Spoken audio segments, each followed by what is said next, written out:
Oh no.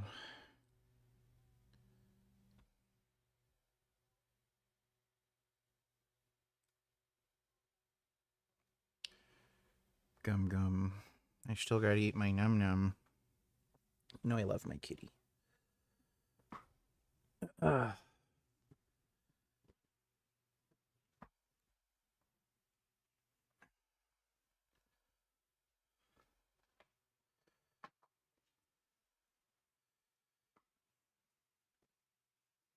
Oh. Yes. Ugh. Oh, what's this gay shit? Check out these two lifters. Natty life. Oh god. In the What if... Dude.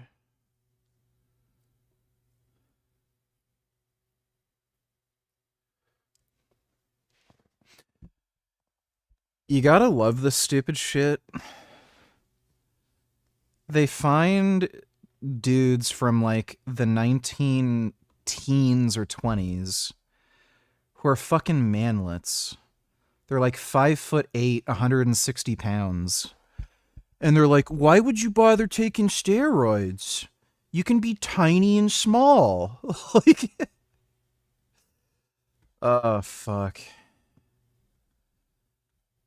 Oh, jeez. We can all agree that bodybuilding has generally trended toward leaner physiques over time. Nowadays, if you want any chance of being competitive on stage, you essentially need to lose every bit of fat possible without dropping dead in the process. Getting so shredded is even harder for naturals because they don't have the chemical assistance to keep their hormone profiles consistent throughout the process. But that doesn't matter to the judges. You must compete at 5% body fat with striated glutes and vascular abs, no matter how much muscle you lose in the process, or how badly you affect your health or well-being. This is what it means to be a bodybuilder, but we find Yes, that's why you should take steroids. something very interesting when we look at history, because during the Bronze Era, the late 1800s and early 1900s, we have some really lean bodybuilders. We're talking sub 10% body fat, grainy, dry, vascular physiques. They weren't quite as lean as we see today, but damn, they weren't far either. However, during the 40s, You have to keep in mind, these photos are in black and white, and they're also filmed in very harsh downlighting. So how lean were they really? Who the fuck knows? Who the fuck cares? They're fucking tiny manlets anyway. and 50s, what we call the Silver Era, something crazy happened. If we made a chart tracking the evolution of bodybuilder conditioning over time, it would probably look something like this. The trend was not always to get leaner. He showed photos of Sandow, who never competed in bodybuilding. He just made public appearances and took photographs and shit. Emperor Richard, Pete Hegseth, the American Secretary of Defense, is Richard Land's enemy number one for complying with Donald Trump's demands. All hail Richard, the supreme vegan god. Yeah, we gotta do something about that. Thanks for the donation, Benedict Arnold.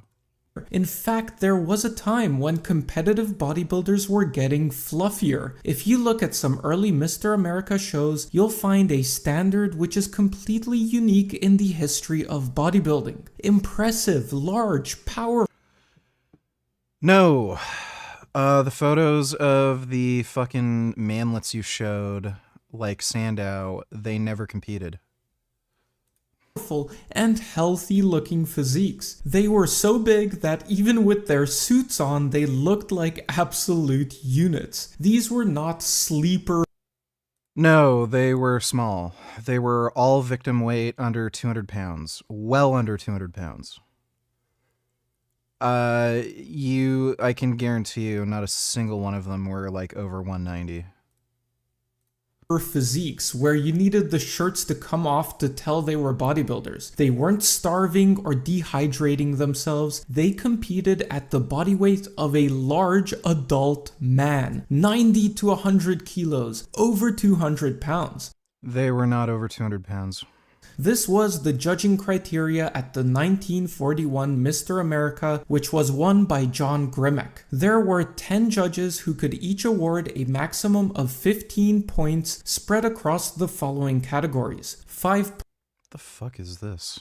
points for muscular development, 5 points for muscular proportions, 3 points for posing, and 2 points for general appearance. So a perfect score from all the judges would have been 150 points. Notice anything missing? Body fat or conditioning was literally not even a part of the judging criteria. They did not examine your butthole for It very obviously was part of the judging criteria. Why would any of them be as lean as they were? It's just the different standard at the time. The Young Turks are still whining about pro-Palestine protesters being rightfully attacked. A federal judge appointed by none other than Ronald Reagan called out what he called breathtaking constitutional violations by senior Trump officials while calling Trump an authoritarian.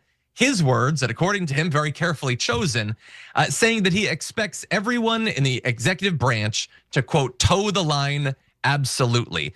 And this all happened during a hearing in Boston to determine the appropriate remedies for the detentions that the administration carried out last year against pro-Palestinian students. Basically, anybody that was organizing and advocating for the Palestinians was being relentlessly harassed and canceled and censored by the government, detained and deported. And so Yeah, they're all anti-Semites. They're all terrorist supporters. And the people that they ended up arresting and deporting, they weren't even American citizens. Ooh. So that's what they're looking into. Many of them, by the way, hadn't been accused of any crime whatsoever, except for wrongthink and saying things that were politically incorrect, I suppose. But they spent weeks confined in ICE detention facilities, oftentimes hundreds of miles away from where they live. Many times their families not even being told where they are for days. They're just hoping maybe to find a cell phone video of them being black bagged and carted off somewhere around the country. That's where we were at early in Trump's first year. But in regards to this, US District Judge William Young said that Donald Trump Whoopee fucking diddly do. Fuck those people. Thanks for the donation, Dodo. striations. And that's how John Grimek, a guy who didn't even have visible abs, got a nearly perfect score of 146.5 points to win the show and be crowned the best physique in the country. He weighed 221 pounds at that show, or 100 kilos, which is likely the heaviest he ever got in his career. The guy was absolutely huge. Another great example is from the 1940s. I doubt he was 220 something pounds. They all lie about their weight and measurements. They all lied like crazy, and there weren't any weigh-ins. 49 Mr. New York competition at Carnegie Hall. Apart from this being one of the coolest bodybuilding photos of all time, we actually get a great insight into what the judges were looking for back then. In the middle, we have Melvin Wells, who we can all agree by modern standards would be laughed off stage for being fat. He has the kind of conditioning you would expect to see in a fluffy off-season bodybuilder who hasn't even started. Oh, the pro-Palestine supporters did nothing wrong, what a fucking lie. Yeah. It's fucking horseshit. Thanks for the donation, Dodo. Started his prep yet. Meanwhile, on the right, we have Irvin Kozhevsky, looking lean and mean. Clearly single-digit body fat levels. Maybe not quite to the level of dryness which is expected today, but for the time, this is really impressive. His 8-pack is popping. Tiny manlet. with those deep cuts. This actually won this show. The judges were looking for something else, and that's what makes this era so special. I think this is where competitive natural bodybuilding peaked, with judging standards which pushed for massive yet healthy physiques, and without any steroids to muddy the waters. It seems difficult to imagine that yeah, and people figured out how to get bigger, stronger, leaner, and obviously those people are gonna win, so what do you expect? Like, this is just stupid. that the competitive scene would ever go back to this standard. But what's really sad is that with social media, now even recreational lifters are being pushed to follow unhealthy role models. The whole How is taking testosterone unhealthy? Like, Alex Eubanks showed some of his blood work before where I think some of his liver enzymes were elevated. I think it was only ALT and AST, something like that. Those aren't actually liver enzyme markers. If you do a lot of hard training, that can elevate it. And on top of that, like, who knows what other drugs Alex Eubanks taking? Like, this guy is kind of a fucking gay, retarded train wreck. This guy was, like, bitching and crying over some girl who didn't like him. And he was talking about, like, drinking and considering killing himself. Like, who knows if this guy has, like, an occasional binge drinking habit? You can see my blood work. I've never had any fucking problems. And Sam Sulik, this guy eats like a fucking retard. He had, like, you could see his day of eating. He drank like 2 gallons of fucking milk, a box of fucking sugary cereal, a fucking, like what, 2 packs of fucking Krispy Kreme donuts? And then you're surprised this guy has, like, issues with acne and shit? Like, really? We're gonna worry about his steroid use and not what he's actually fucking eating. Like, sir, you are retarded. just a gross bastardization of what used to be a Fucking beautiful sport. stupid. Anyway, it's not like there's any fame or any money to be made in competitive natural bodybuilding, and that will never change since the steroid genie won't ever go back in the bottle. Natural bodybuilding will never be mainstream again, and it will forever exist Yeah, because it's fucking gay and stupid. in the shadow of enhanced bodybuilding. But hey, at least with that Hey guys, I have a really good idea. Let's be smaller and weaker. Like, does that sound like fun? Let's do that. means is there really isn't any incentive for us natural lifters to conform to anyone else's ideas. Oh my Screw God, the dude. modern judging standards. Screw the social media pressures. Tristan Lee's We a can make our fucking own dipshit. standards, whether it's inspired by the old school greats or simply just Yeah, make your own standards. Be smaller and weaker. Everybody is going to be into that. Totally. Uh-huh. Dude, it's just like all cope. Just all cope. Let's be worse at what we do.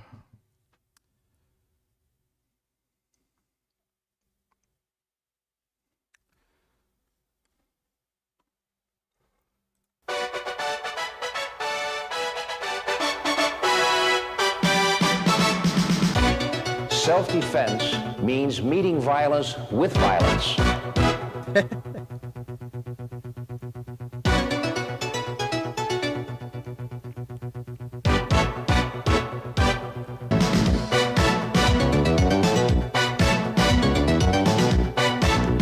First a warrior, or all else is folly. I'll just bring Paul over here. We had the Adam's apple. The hand makes a circle and chops into that brainstem. That's a knockout point. Thank you, Paul. I come right in and attack the Adam's apple. Thank you, Paul. So you poke from here right into the eye. Thank you, Paul. I hit him, comes flying back. If I miss, into there. Thank you, Paul. As you can see, there's a lot of force. Thank you, Paul. And we're squeezing hard behind the windpipe. Thank you, Paul. I follow through with the strike. Is this the same guy with a tiger workout program? I think it is. Thank you, Paul. I cruise on 500 milligrams, $92. Milo Sarchev, look him up, said he's been running 500 milligrams of testosterone as his TRT for 30 years, basically permablasting. He's now 62, doesn't look any older than other natural 62-year-olds, starting to think steroid sides are feminist propaganda. Well, they are. We all know they are. Is that the... Oh, yeah, him. Yeah, I know him. There any recent photos? Milos was just fucking crazy jacked. Damn.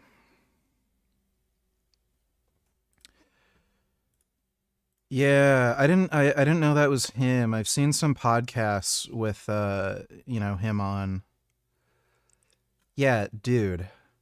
If I can look like that in my 60s, yes, please, steroids.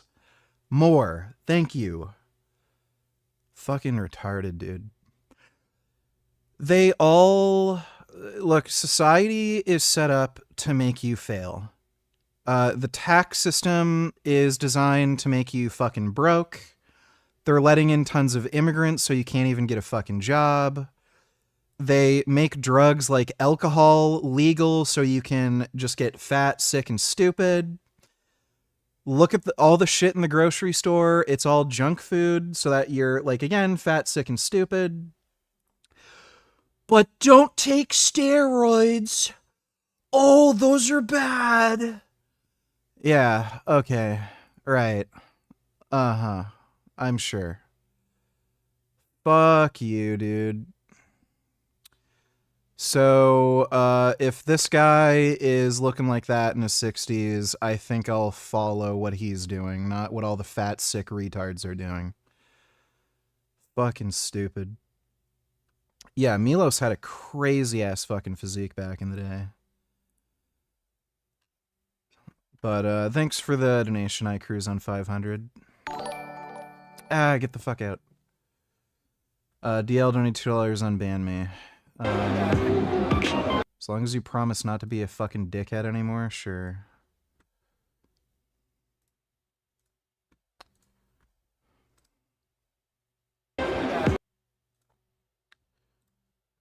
There you go. You are no longer banned. Thanks for the donation, DL. Dodo donated $2. Let me see. Bitch, I'm the villain.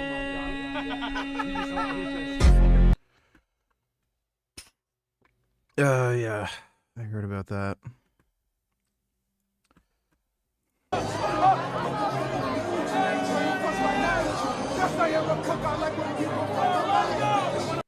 Uh-huh. Oh. Kitty meows? Oh my goodness. Oh. There's a cat in the grass. And the kitties are saying hello. My goodness. It's funny how cats are so cat-like. Oh my goodness. Those are good meows. I really like kitty noises. No, get the fuck out.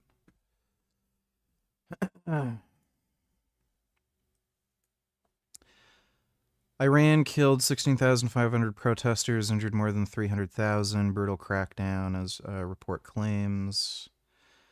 Regime accused of genocide under cover of digital darkness. Well, would be easy for them to do that since they turned off the internet. Not even China does this. China would do it. Reports from Iran indicate the rooftop chants following Prince Reza Pahlavi's call have been extremely widespread in response to Islamic Republic has reportedly opened fire on residential homes in parts of the country, especially in Tehran, in an attempt to silence the people. Yep. If only Trump would fucking intervene, but yeah. I guess he's not. Thanks for the donation, Dodo. The Bailey. My name is Ian Runkle. I'm a Canadian criminal defense. Oh yeah, the total self-defense. Wham, like that. Thank you, Paul. Kick, like that. Thank you, Paul. Coming right down on the skull. Thank you very much, Paul. Thank you very much, Paul. Thank you very much, Paul. Thank you very much, Paul. Out of that circle! By following McSweeney's self-defense, you're going to be able to maintain a strong, healthy body and to protect it throughout your entire lifespan, or until you become disabled or fragile and weak.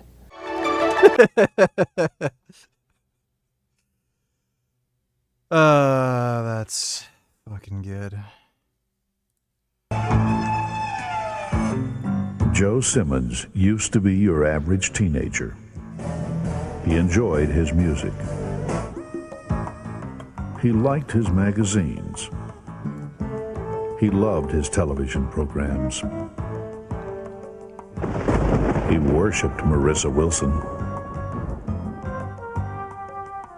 He had a few pet habits. But then, Joe got a message. Now, Joe will never be the same. Green Day, not today. Counting Crows, your number's up. Pearl Jam, your toe jam.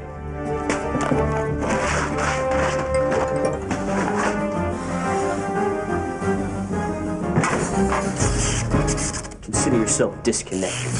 Joe, hey, you got a light? I'm gonna let it shine.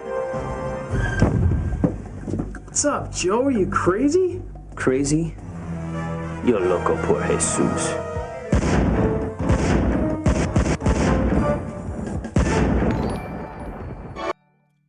That's a weird one. Dodo donated $2. Indians have crazy wedding celebrations.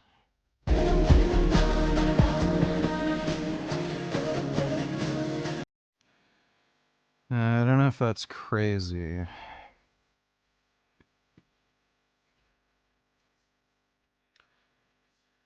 I don't know what that drink is, but oh, chai. Chai sucks. I do like cashews though. If you're saying to me Islam is the reason why graping gangs happened in Rotherham, you should show me where in Islam graping girls in this manner, plying them with alcohol and having sex with them. I don't know, the fact that women are second-class citizens and very patriarchal culture, and they literally say it's okay to rape sex slaves. Study bullshit. Right. So we're not studying bullshit. Listen, we're just testing your claim, mate. Why do you cover your women? Because they choose to cover themselves. One simple question. They choose to cover themselves. They choose to cover themselves. Why do they don't cover? Right, that's why in Iran they'll murder you if you don't wear the hijab. Cover themselves. Of course they do. You tell them to cover them up.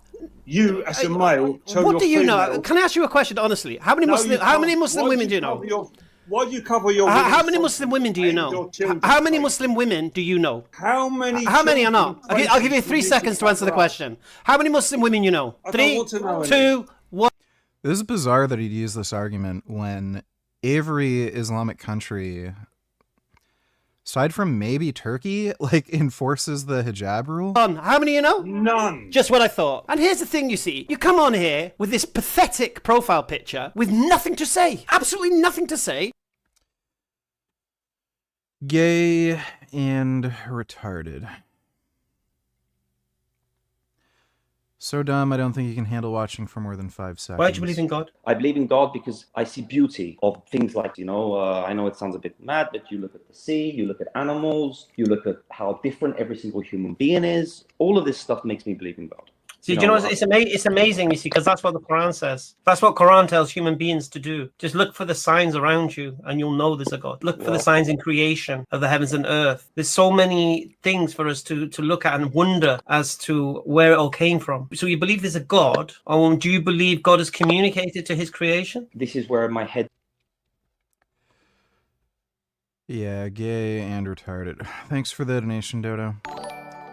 Natty Cope destroyed on $2. 500 milligrams for 30 years is crazy. Heard of that story, lol. I think in terms of safety, testosterone is leagues above every other synthetic anabolic. I don't think you can run anything else long term without harming yourself. Test is the gift that keeps on giving. I wouldn't say that's necessarily true.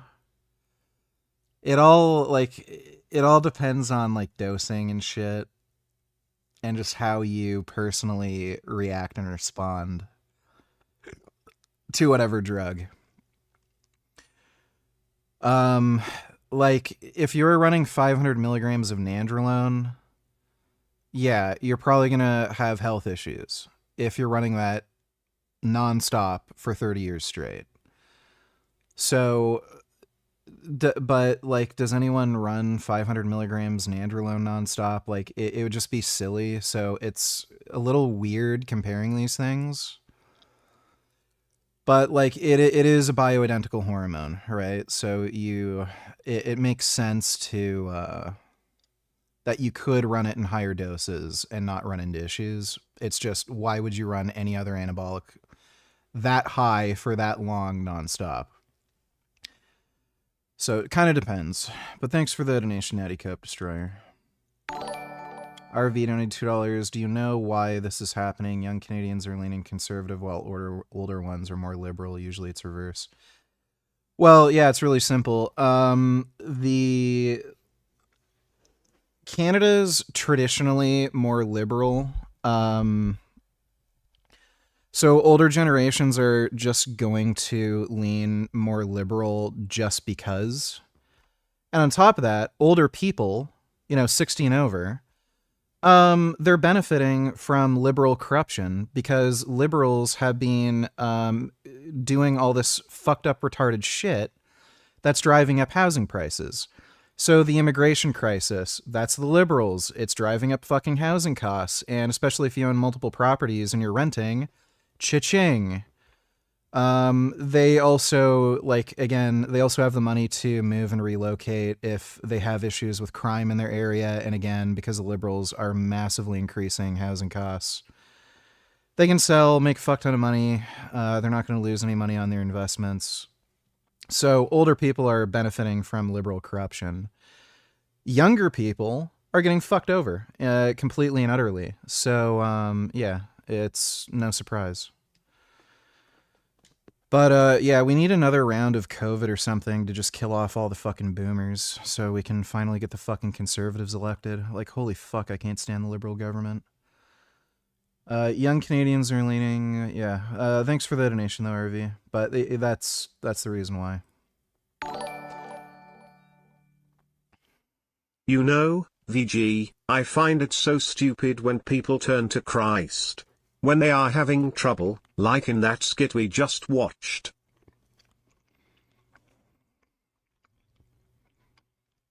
Yeah, it's pretty fucking gay. Really gay. Thanks for the donation, though, Dodo. No need to watch the whole video, but what if they got it wrong?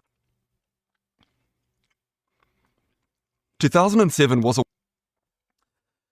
This guy is a retarded beta male faggot, and he has absolutely no fucking clue what he's talking about.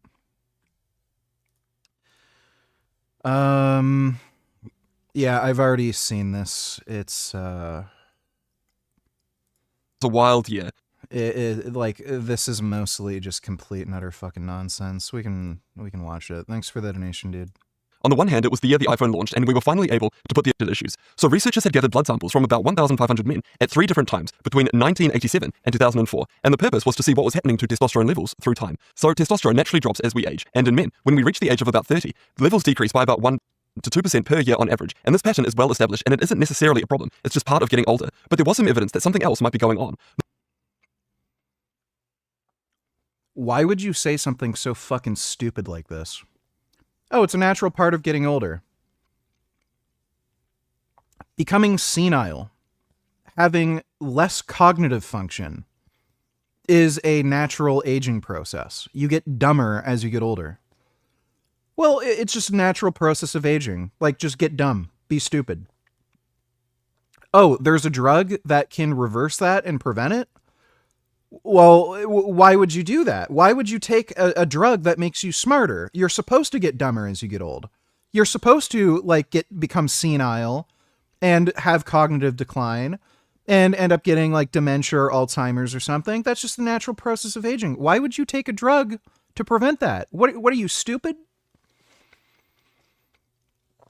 Beta male gay retard mindset.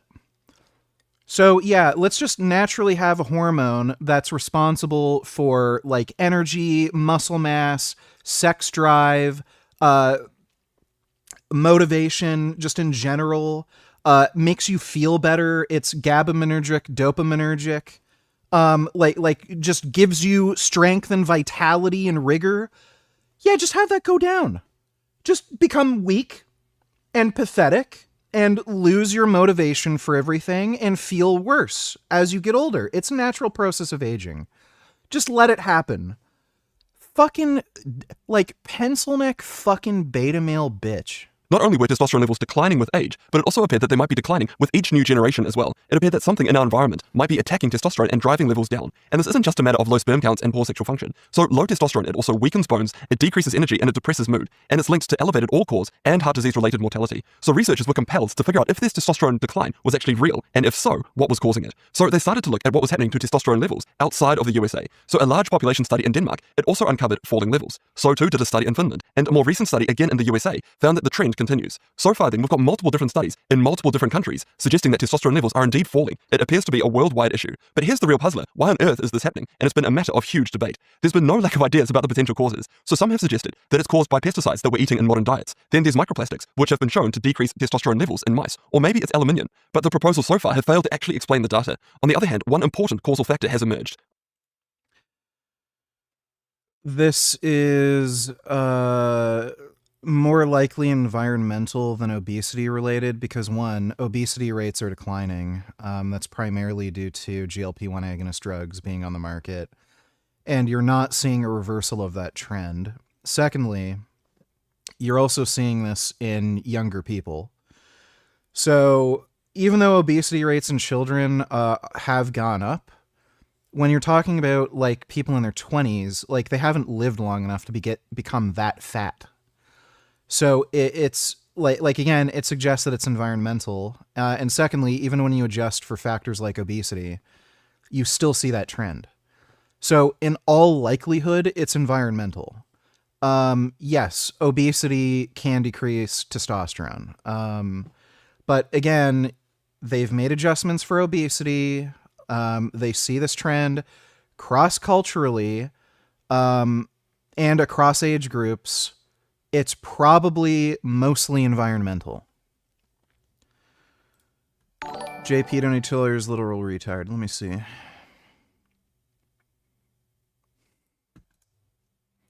Anti-vaxxer or a raw milk drinker is because no one but you is enough of a dumb fuck to fall for it. Hi, I'm one of the people that fell for it. But I know both groups of people in my life, people that are anti-vaxxers and raw milk drinkers, and people that have a lot to say about that kind of stuff, right?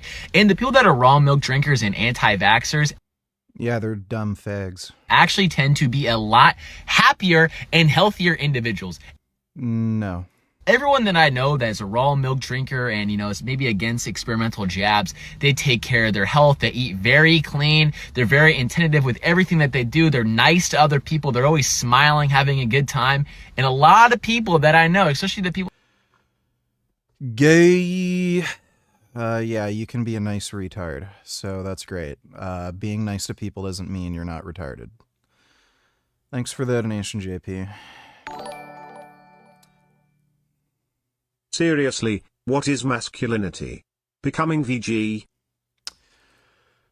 It's a fucking communist psyop, I can guarantee you. What is the taboo with testosterone? There is so much safety data. It is one of the most well-tolerated drugs in existence. The only like class of drugs that come anywhere close to it are blood pressure meds, so like ARBs. That's the only drug I can think of that is as well tolerated as testosterone. But for some reason, ooh, scary, we have to make up bullshit about it. Oh, it'll give you blood clots. Literally no evidence that it causes blood clots. Oh, it'll make you infertile. No evidence that it causes infertility. What's some other like stupid fucking claims about it?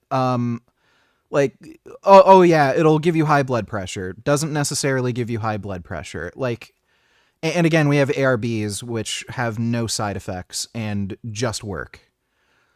So why the fuck, like, it's just so retarded. It's so, society just wants to feminize everybody and make everyone like just fucking insane retards. Thanks for the donation though, Dodo. Dodo donated $2. Let me see. All right, so as usual, let's see what's going on here. Interesting. Yes, titty adjustment. Hand placement. Does nothing. Yes, let's crack Have to hit her both titties. sides, obviously.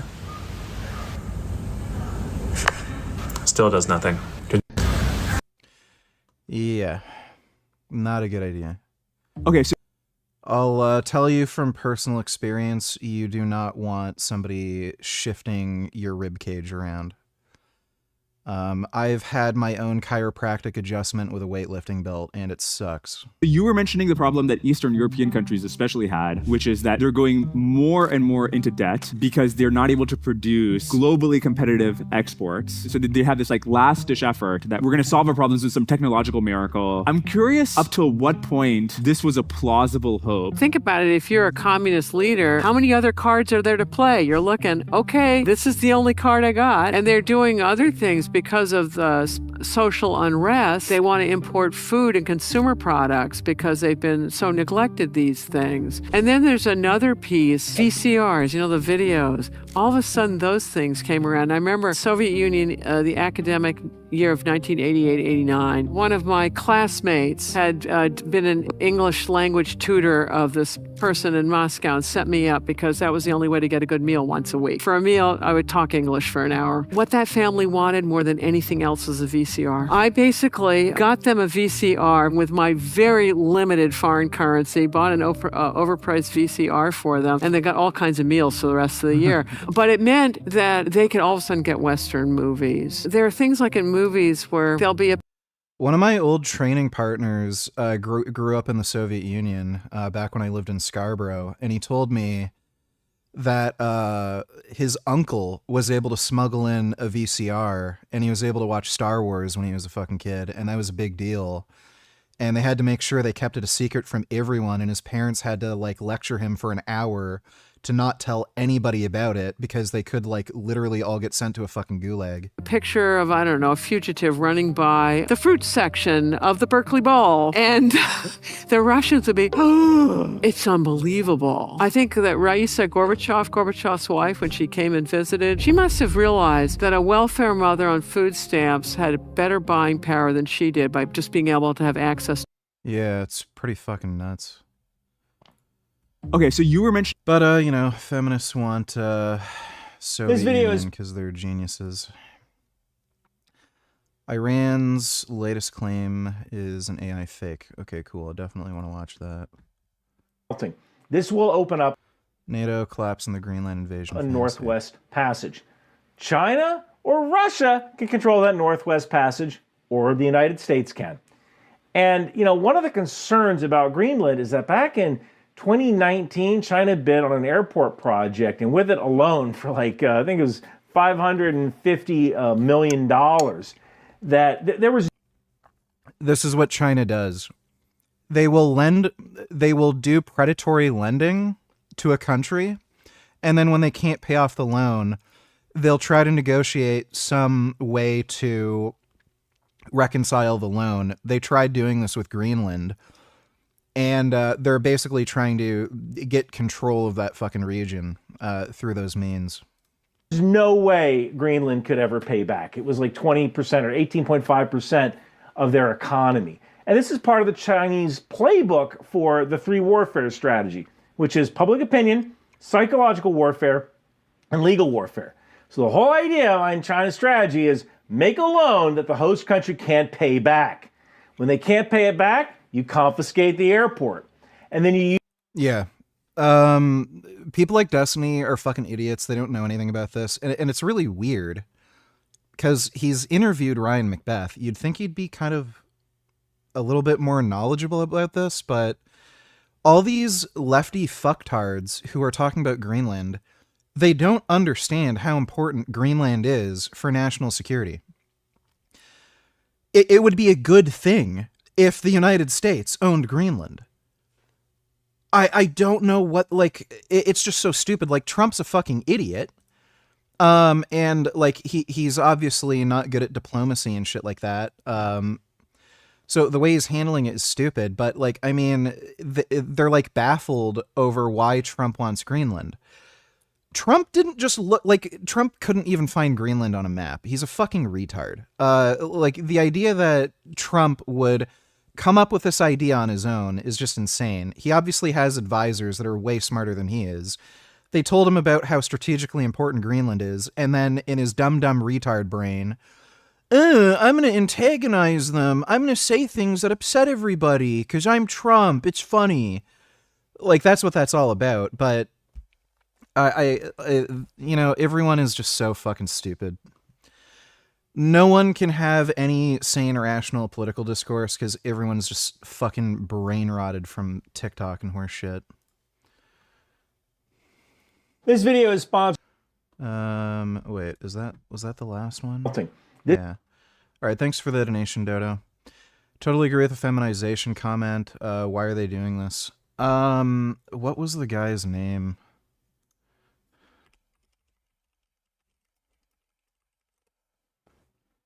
Yeah, Yuri Bezmenov.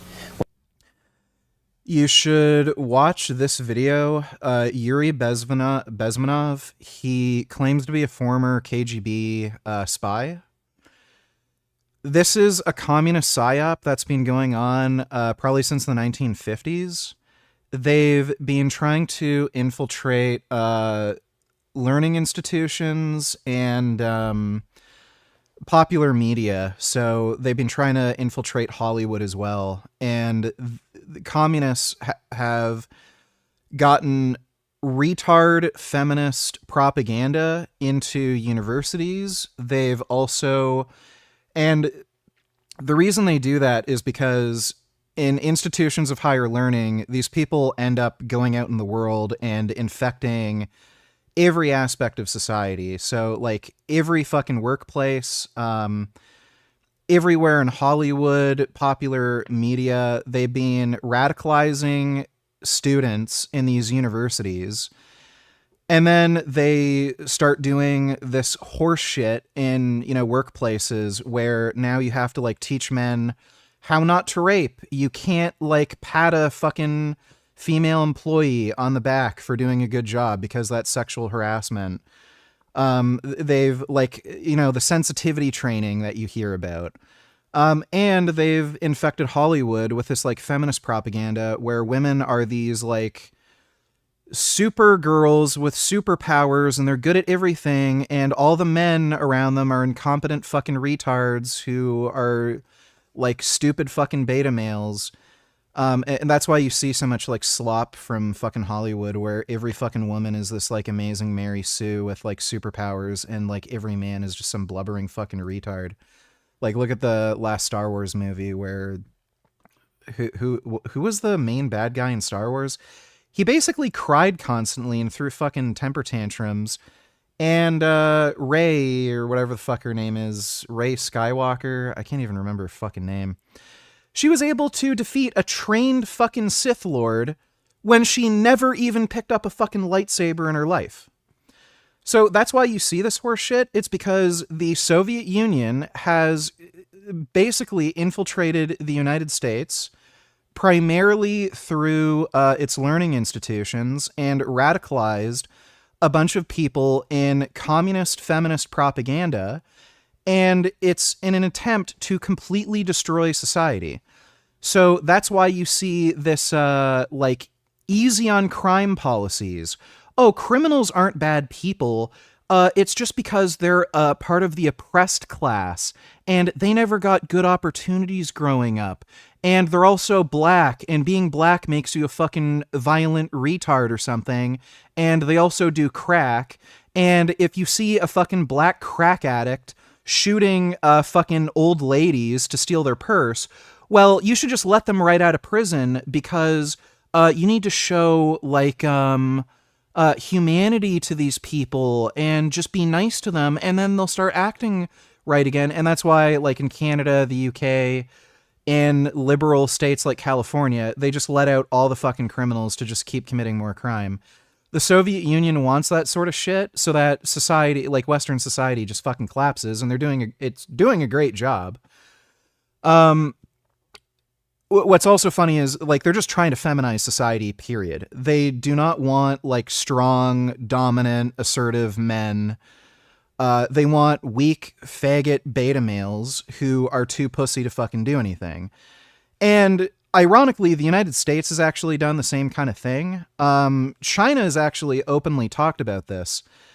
The reason why you see so many like fucking Asian dudes who look like girls and wear makeup and have these like gay hairstyles and dress in like feminine clothing, some of that is actually CIA operations where they tried to feminize Asian countries. So like there is a bit of back and forth with this. China's actually literally tried to reverse that and basically made it illegal to be like a femboy or a crossdresser or just be like a girly man. And they've instituted policies in schools where they teach men how to be men.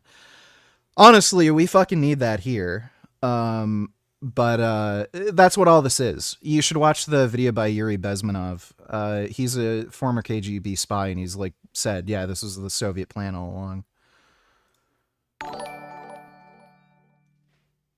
Stuff like this soy boyism honestly makes me worry for our society's future. You know, TRT clinics are becoming widespread, and Warhammer 40k is going strong, so hopefully we can turn things around, you know? It's our only hope. Thanks for the donation, though, Dodo. What's actually really funny, the CIA actually tried to create a gay bomb where they had the idea of if they could make some sort of chemical agent that would turn people gay, it would demoralize certain nations, like especially Muslim nations, where if dudes started having sex with each other, they wouldn't want to fight anymore because they'd be demoralized and they'd be ashamed of themselves. I kind of wonder, because there are so many fucking gay dudes in Afghanistan, it's fucking crazy. I've been looking into this more. Apparently every fucking Afghan dude is fucking gay, and they're fucking other dudes and they're fucking like boys. I don't know if they actually created a gay bomb and used it in Afghanistan, because they're all fucking gay.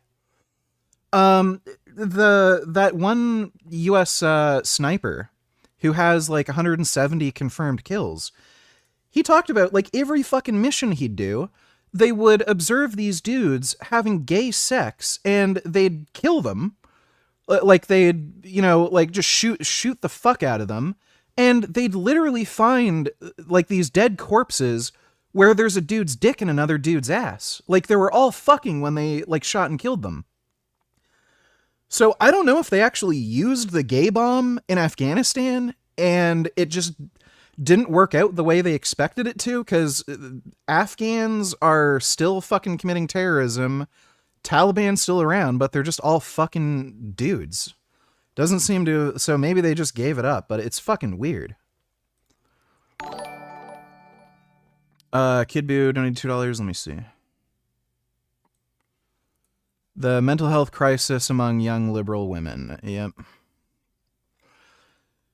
The reason why liberal women have higher rates of mental health issues is because they're following like this weird ideology that gives them absolutely no accountability, and they're not taught to regulate their emotions. So women in general tend to just be like more prone to mental health issues, like in part because of their hormones, but in large part because women just have less accountability than men. Some of that has to do with lower expectations on women. So like if a girl's throwing a hissy fit, it's like, it's just a girl, whatever.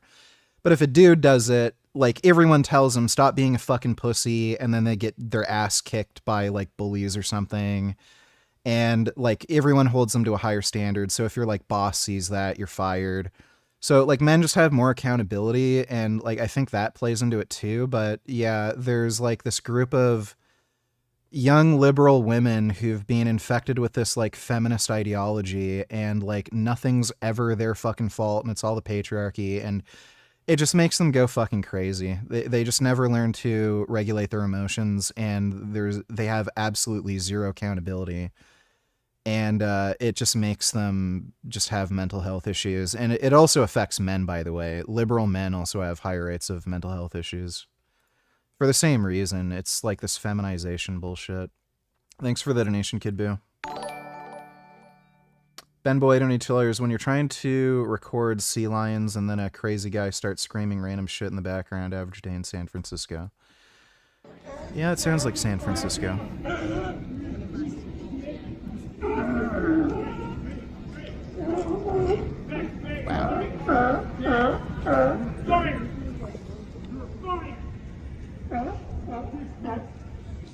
I really like sea lions. They're really fucking cool. Disgruntled. Get off the property. Wait.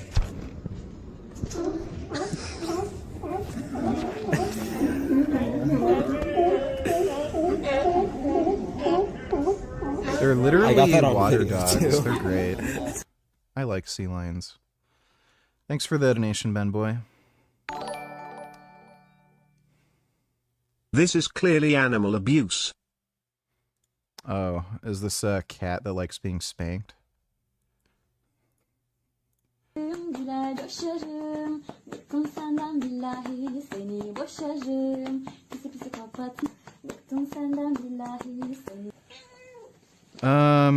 Some cats just like being spanked. Prismo actually really liked being spanked.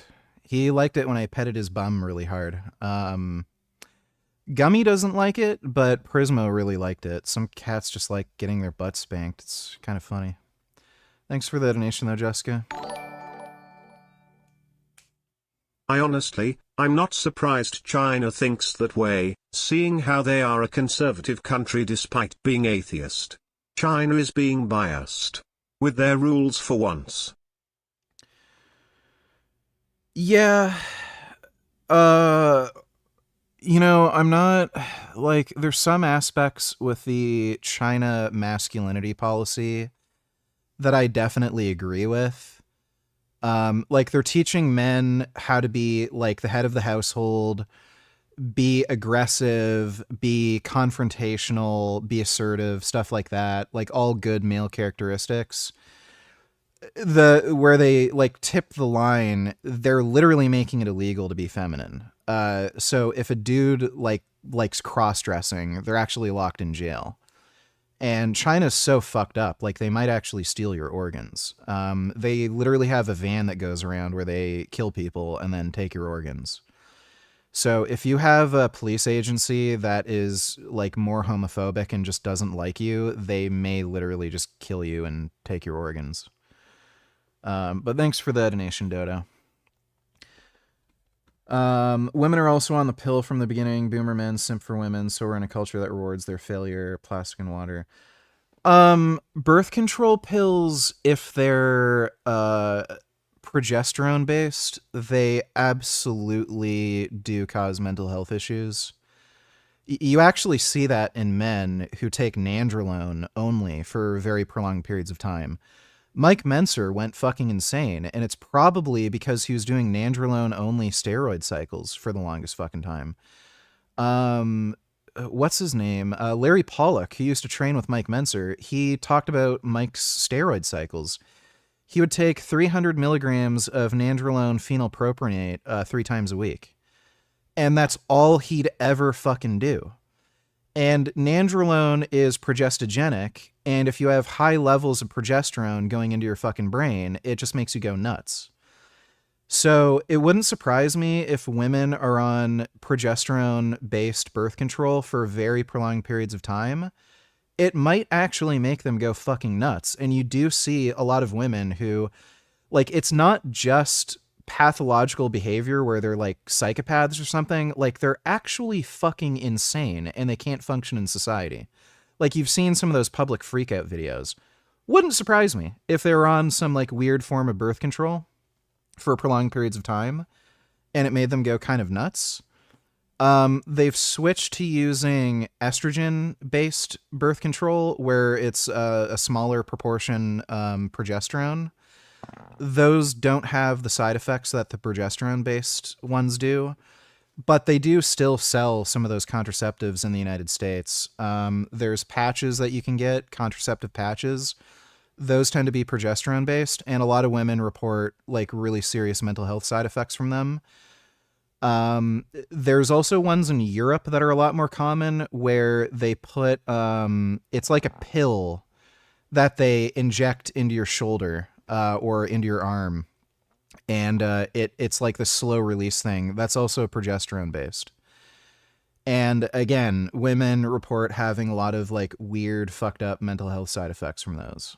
I personally knew someone that I don't want to deal with anymore and never talk about again who had that. So yeah.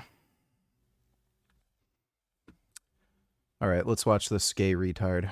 Obesity. But even obesity didn't explain the full picture, as we'll see. So excess weight, it does trigger testosterone reduction through processes related to insulin resistance and other mechanisms. And the problem is that low testosterone itself can lead to weight gain, so then there's a negative feedback loop. And worldwide, the rates of obesity are increasing. So in adults, it's more than doubled since 1990, and for adolescents, it's quadrupled. So given obesity's negative impact on testosterone levels, it seems that this might go some way to explain the trend. But ballooning obesity rates don't seem to tell the full story. So to see why, we need to have a look at a recent study from Israel. So researchers analyzed the testosterone levels found in tests that were given to over 100,000 men between 2006 and 2019. So in line with the current trend that we've been talking about, they also saw a population-wide fall in testosterone levels. But there was something interesting in the data. So when they looked at body mass index, they didn't see an increase across the time frame included in the study. This means that the drop in testosterone levels could not be explained by rising obesity rates. And researchers concluded something similar in the most recent USA study. They found that a decline in testosterone was even occurring among men with normal body mass index. So what might explain this decline in testosterone in Israel? And it's very likely environmental. So it's...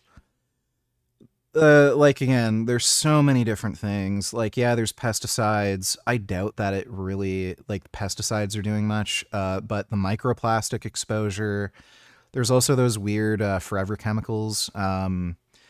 It's the byproduct that's made from creating Teflon. It wouldn't surprise me if like these things are the primary driver. And elsewhere. Well, a new analysis gives us a completely unexpected answer. The authors of this new analysis, they were interested in a key issue lying in the background of the discussion about falling testosterone. And the issue concerns about how testosterone levels are actually measured. So this has been highlighted before. Researchers behind a 2020 study, for instance, they noted a potential problem lurking here. After reporting that testosterone levels are declining, they include an important qualification. So the data that they rely upon includes different measures for measuring testosterone levels. But why might that be an issue? Well, different measurement methods can give different answers. So suppose I had to take a flight, and I crammed everything that I needed into my trip into my carry-on bag. When I weighed it at my scale at home, it made it under the 10 kilogram limit. But then I got to the airport, and when I was checking in, their scale gave it.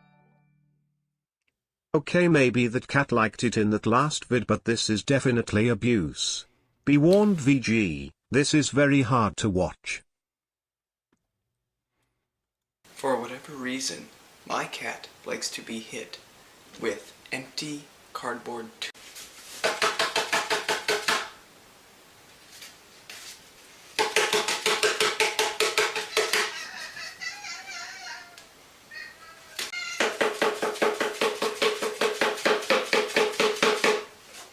Yeah, he likes getting his butt spanked. Yeah, see? Spanking his butt.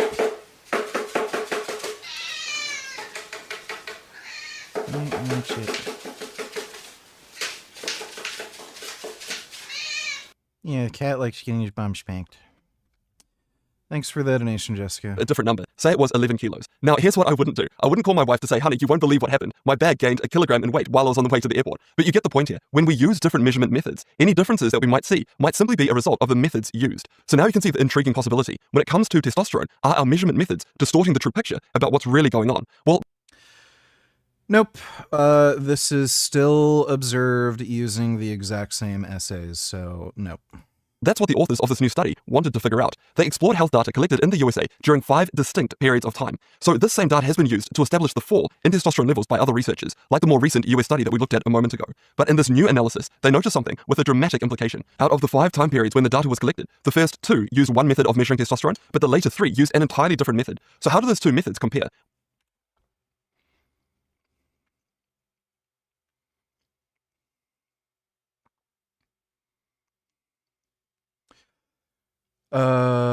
Roche Alexis immunoassay. Liquid chromatography mass spectrometry. I think that's what that stands for. Liquid chromatography mass spectrometry. I don't know if there is actually a big difference. But again, there's studies using the same assays, and they still see the decline, so this is just irrelevant bullshit. First two used one method of measuring testosterone, but the later three use an entirely different method. So how do those two methods compare? Well, it's a bit like my scale at home and the one at the airport. So the newer method, it tends to give a lower reading. So when we plot the 5 time periods individually on a graph, here's what we see. So the bars represent the share of men with low testosterone, and the colors represent the different testing methods. So you can see that there's a huge jump in those with low testosterone with the new testing method, and the implications here are huge. That trend of falling testosterone, it might be just because we're measuring it differently. So the authors argue that we need a new threshold to reflect the new methods of measurement that we're now using. When we make that adjustment, then there's no longer any jump in the numbers of men with low testosterone. So that completely upends the narrative. Testosterone levels might not be falling at all. In fact, if you look at the chart, you can see that the percentage of men with low testosterone is actually falling over the last 3 measurement periods. So this might just be the answer as to why testosterone levels are falling. They aren't. But we need to back up here for a moment, because the authors are looking at the USA. They are. And again, this is a cross-cultural phenomena. Data. If we return to that Israeli study, this way of accounting for the decline in testosterone is not going to work, because in that study, the authors explicitly state that their testing methodology was the same throughout the data collection period. So there weren't 2 different scales involved to speak, just one, yet they still saw a decline in testosterone. But there's a crucial issue with the methodology used in that Israeli study that raises a big question mark. So let me explain. The men included in that study, they had their testosterone levels tested because they were referred by a physician. In other words, after consulting with their doctor, it was recommended that they got a test. So why might that be an issue? Well, because we're only going to end up testing men when their doctor suspected that they already had low testosterone. So the pool of people that we're looking at is consistently going to include those with existing concerns of low testosterone, so it's not going to truly represent the general public. So there's at least a big question mark when it comes to that study in Israel. No, it's not. It has internal validity, so you would expect to see no difference. This guy is, like, genuinely fucking retarded. But the big key takeaway of the story here is this, that the thesis of testosterone falling is at least in doubt. We might soon come to realize that the whole panic has been based on a simple problem with how we've No, it's not. You fucking idiot. been measuring testosterone. But whatever the true story turns out to be, what we do know is that individually, our testosterone levels do decline with age. So even if we aren't clinically low. So again, this is just nonsensical. Cross-culturally, you see declines in testosterone, even when using the same assays, even when adjusting for BMI. And his criticism of that Israeli study is also just fucking nonsensical, because there's this thing called internal validity. So if they're using the same method of data collection with the same population and they're seeing a decline, clearly there's something environmental going on. It does make sense to try and counter that natural decline. So is there a way to do that? Well, if we're overweight, one of the most significant things that we can do is to decrease our body fat. So as I mentioned earlier, obesity is strongly linked to lower levels of testosterone. Guess what? If your testosterone is higher, it reduces your body fat. Especially the really dangerous type of fat, the visceral fat that's underneath the abdominal wall and is around your organs. So, dealing with these people is just a fucking joke, dude. And a recent review of the literature identified weight loss as the first-line intervention to boost testosterone levels in obese men. So in addition to diet and exercise, medications like tirzepatide can help patients with their weight loss journey. And speaking of exercise, scientists have discovered that resistance training does elevate testosterone, and so too does aerobic training. Then there's sleep. So researchers have speculated that getting too little sleep could impact. Guess what will elevate your testosterone? Taking testosterone. No one has this sort of stance with any other health problem or medication. If you have high blood pressure, you go to the doctor, they don't tell you, oh, well, you're overweight, your diet is high in sodium, why don't you lose weight and reduce your sodium intake and then maybe come back in a couple months and we'll check your blood pressure. No, they'll give you blood pressure meds. If you have hyperglycemia and you're like diabetic, they're not going to tell you, oh, well, you're overweight, you're eating a lot of like processed junk food. Lose weight and, cut down on the processed sugar and then come back in a couple months. And then, no, they'll give you, I think the primary thing now is metformin. And if it's really severe, they'll prescribe you, like insulin, usually a long-acting insulin like Lantus. Like, name a fucking condition where they won't just give you a medication. Like, dude, they give fucking antidepressant meds and anti-anxiety meds out like fucking candy. You just tell a doctor you're depressed and you've been feeling depressed for a couple months. Oh, here's a prescription for like whatever, Zoloft, Xanax, like you name it. They'll just give it to you. No questions asked. You have low testosterone. Oh, well, testosterone's kind of dangerous. I don't know if I really want to prescribe you that. And like, you might not be getting enough sleep. Like, just lower stress and, maybe come back. Oh, you still have low testosterone? Oh, well, you're a little overweight. Maybe you could lose some weight first and then we'll see. They'll test you again. Oh, you lost weight? That's good. Yeah, your testosterone's still low. Maybe try changing your diet a little bit. Like maybe just add in some healthy fats like avocado. By the way, this is a real story. A friend of mine had low testosterone and a doctor fucking recommended he eat avocados. I'm not making that up. So, no other health issues are treated like this, where they will not give you the fucking medication that you need because they have this assumption that, the reason for your hypogonadism is due to some lifestyle factor. They will give you whatever fucking medications you need for any other fucking health problem. But when it comes to low testosterone, they will gatekeep like fucking crazy. And there's a very simple fucking reason for that. Society is trying to feminize you because there's been infiltration of communist brain rot feminist horseshit. And they're trying to convince you that masculinity is a fucking bad thing and it's sick and evil and it will kill you. That is the only fucking reason they're gatekeeping testosterone. Testosterone should be sold like over the fucking counter at, the fucking drugstore. You should be able to buy testosterone the same way you buy fucking nicotine. Just go to the fucking counter, buy the fucking vial, and then you're out. You don't have to talk to a doctor or anything. That's how it should be fucking sold. But because doctors are fucking retards, because the pharmaceutical industry is fucking gay and stupid, because the government wants you fat, sick, and fucking stupid, they've created this fucking retarded system where they gatekeep this horse shit so that you can stay fucking weak, sick, and stupid. But luckily, guess what? Men have figured out a way around that. It's called the fucking black market. So suck it, government. Impact our levels. So one small study tested this out by having participants cut back on their sleep to just 5 hours a night for 8 nights in a row. So testosterone levels were higher throughout the day when they were in a rested condition compared to when they were restricting their sleep. And in a meta-analysis, it concluded that sleep duration plays a pivotal role in maintaining testosterone levels. So now my patients sometimes ask me about supplements for boosting testosterone, and there are some supplements out there with study evidence to back them up. So betaine, or TMG for instance, does have some evidence. So a study in soccer players who supplemented with TMG found increases in testosterone levels during a season compared to the placebo group. And a similar study with participants taking TMG who followed an exercise protocol also saw improvements in their testosterone level. No, higher testosterone in women is not linked to insulin resistance. Insulin resistance is linked to higher testosterone. It's because it's because of the way women produce testosterone. They don't have testicles, so if you have elevated body fat, it does a weird thing where you may end up having additional testosterone production in your adrenal glands and adipose tissue. It's not the testosterone that causes insulin resistance. It's the other way around. It's the insulin resistance that ends up creating a weird hormonal environment where your testosterone's elevated. Over and above the placebo group.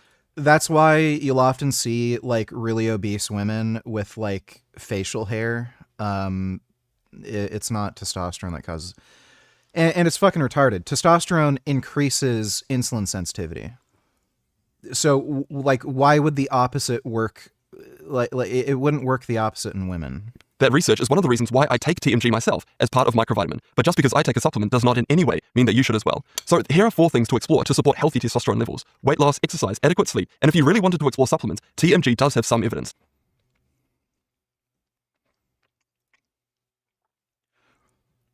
What a dumb fucking beta male. TMG.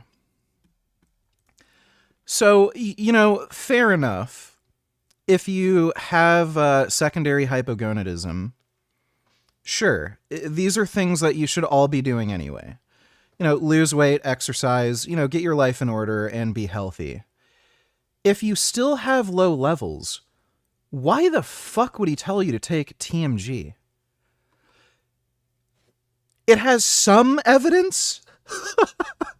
Like, it's just so fucking retarded. Like, imagine if you, like, you know, got a blood test. Oh, it looks like your B12 levels are low. Why don't you try, like, taking, I don't know,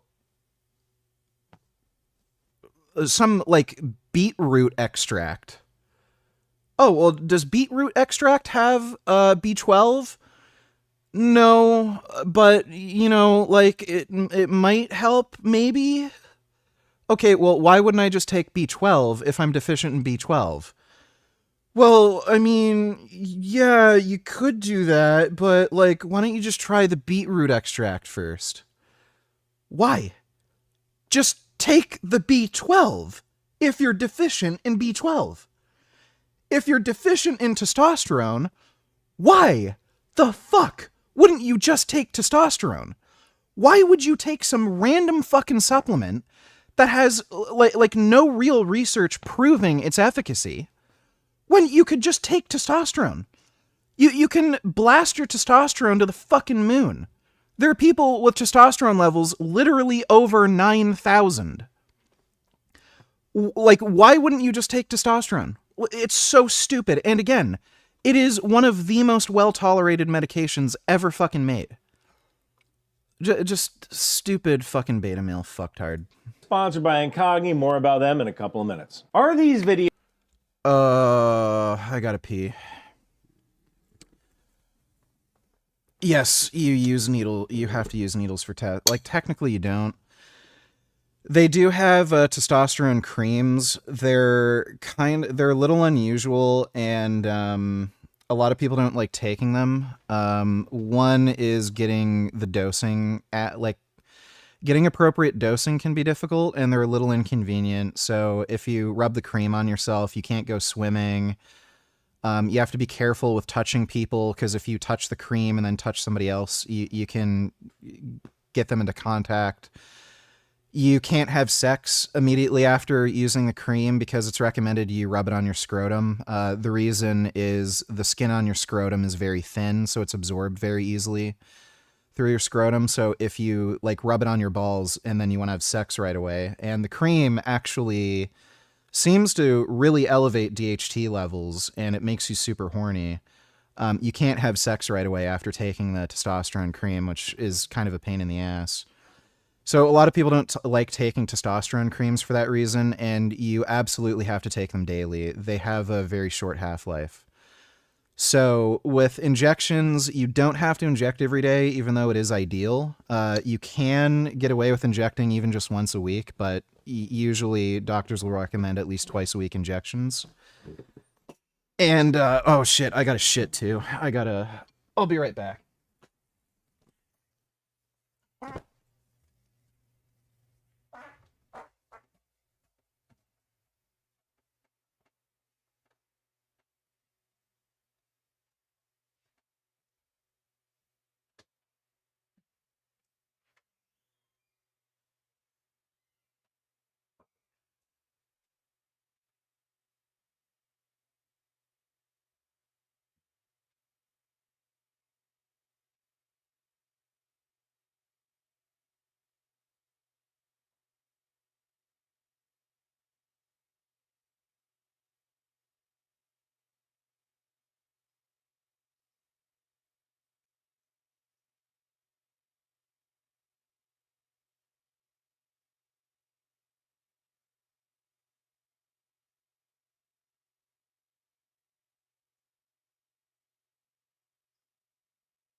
I did a poop.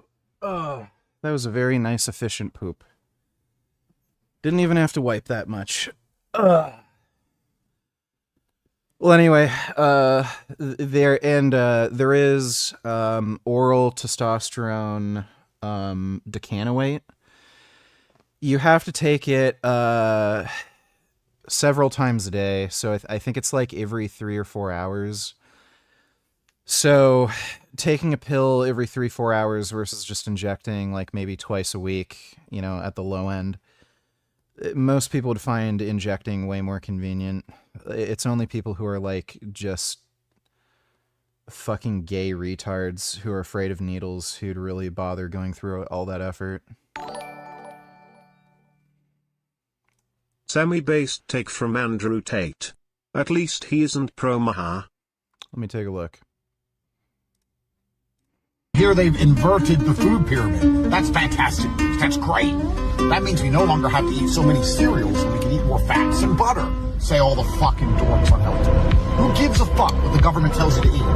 What kind of idiot has been listening to the government when it comes to eating? Anyway, I don't care if the government, I don't care what food pyramid they make. I don't listen to anything they fucking say.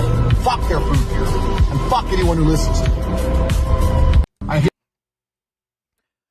Americans are fat, gluttonous retards. They've never followed the food pyramid. The previous USDA dietary guidelines, they actually showed the stats on what percentage of Americans even follow the dietary guidelines. It's only like 13%. It's really fucking low. So people just eat whatever the fuck they want anyway. So, yeah, semi-based take. Thanks for the donation, JP. Videos of explosions inside of an Iranian command center during the 12-day war real. Quick note to start. I'm going to give you a spoiler. Some of them aren't. So attention, YouTube manual reviewer, you gorgeous, sexy pile of man candy. These videos are fake. This isn't real violence. The purpose of this video is to show you how Iran made these fake videos and why. And just in case you're watching this on YouTube, I'm going to blur out the actual explosions. If you want to see the explosions, you can go to ryanpet.substack.com, even though the majority of them aren't real. And you can get my Intel Life hoodie that I'm wearing right now at bunkerbranding.com because it is cold in the skiff, as one of these videos will show. Now, I'm not going to do the whole Hank Green thing and be like, Sorry, why does this exist? But, you know, honestly, what's kind of crazy here is that our adversaries are using our software and our online services to develop information warfare products that they can use against us. I mean, I'm just letting Congress know you might want to close that loop. We don't let Iranians buy American weapon systems. My name is Oliver North, Lieutenant Colonel, United States Marine Corps.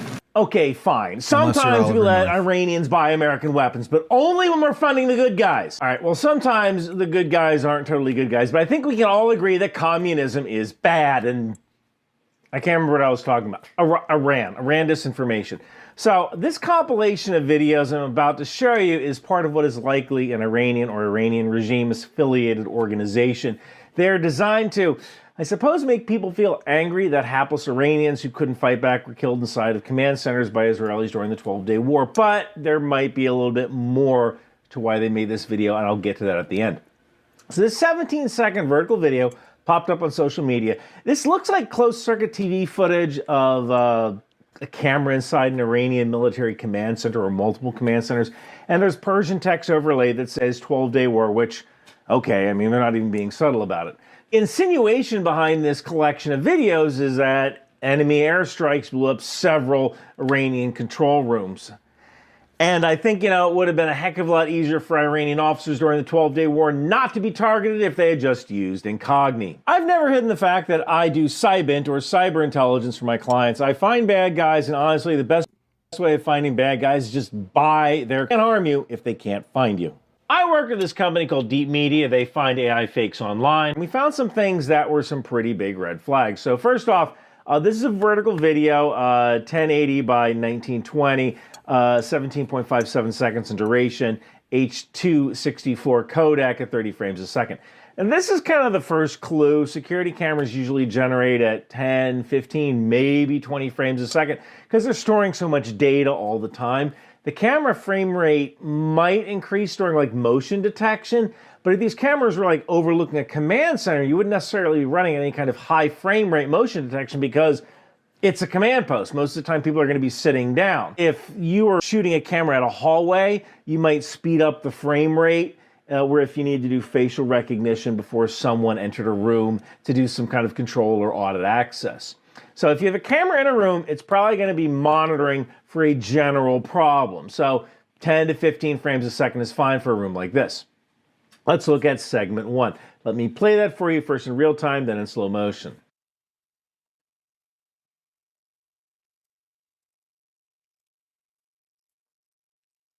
Yeah.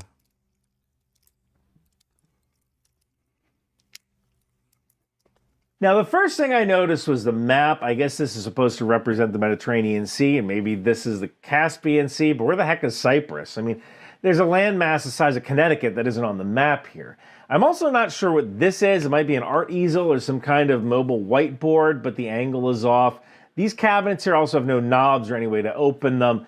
The shadows on these men are also kind of weird. There's even lighting above them, so it doesn't make any sense why there's a shadow to their rear. I also don't know if a security camera would have necessarily been pointed in a way that it could capture information on a screen.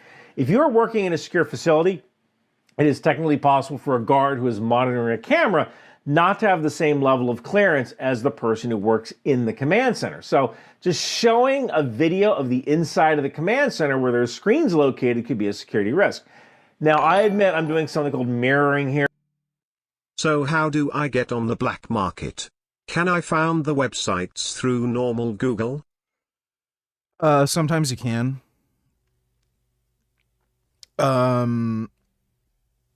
There's some new technology that's being used with these websites that are, black market, where you can't actually find the like the physical location of where the website is being hosted. And there's also no way to look through like how to find their payment processing, and they're basically untrackable. So they've been able to actually pop up on Google searches, but they're selling illicit drugs like even crystal meth and like heroin and cocaine and shit. It's pretty interesting. So, yeah, same with steroids.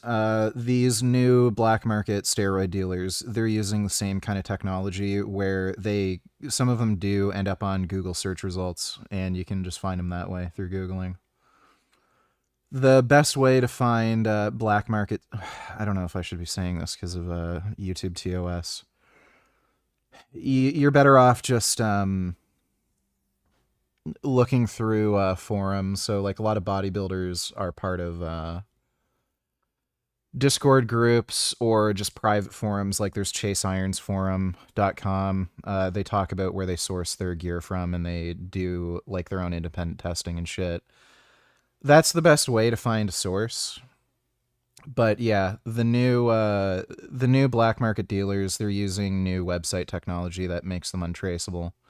And they can actually accept direct e-transfers or credit card payments, and you can't actually track any physical addresses.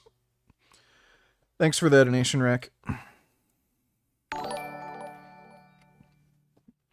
Can you take low enough of a test dose where you get benefits but don't have to really worry about blood work or side effects or becoming impotent? It's not about using a low enough dose. It's about using the appropriate dose for you. So some people will have issues with impotence if they use a very low dose, like, 50 milligrams or something. But then they'll have the best sex drive and erection quality at 500 milligrams. But then if they go over 500 milligrams, they'll become impotent again.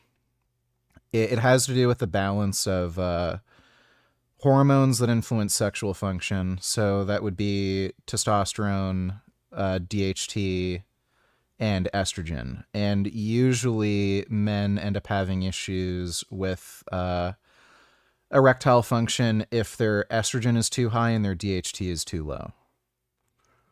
So,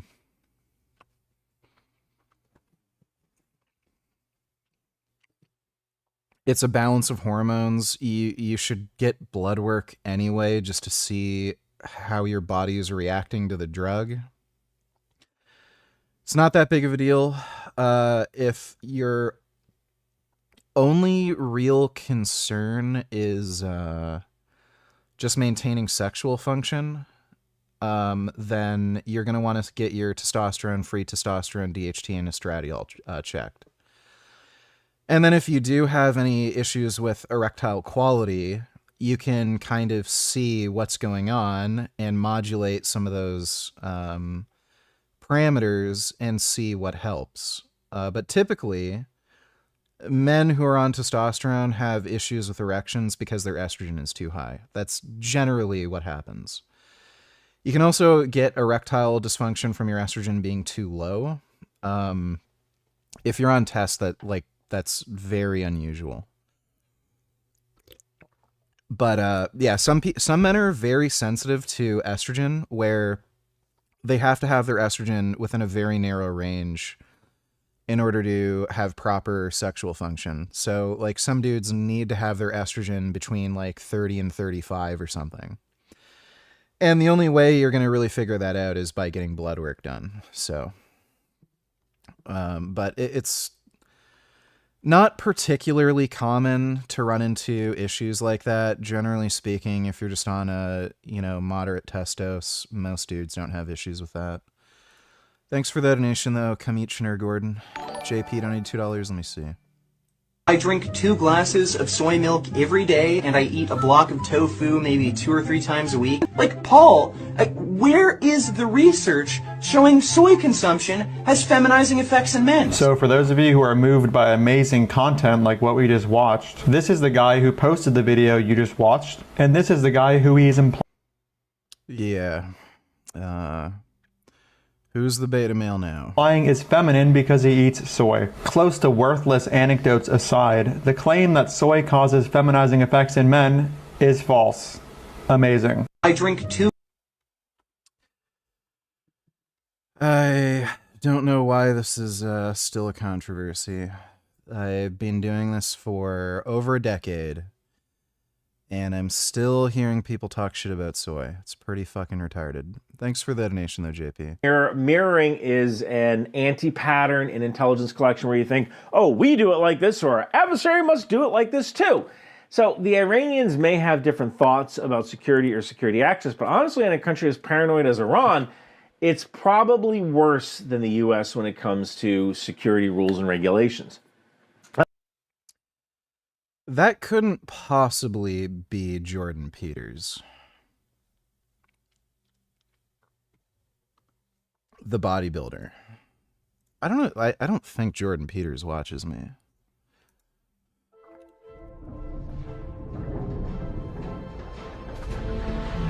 I know there are some pro bodybuilders and high-level coaches that actually follow my social media, but I don't think Jordan Peters would be donating to me. What is up, guys? Blair actually responded to one of my Instagram posts. That was pretty funny.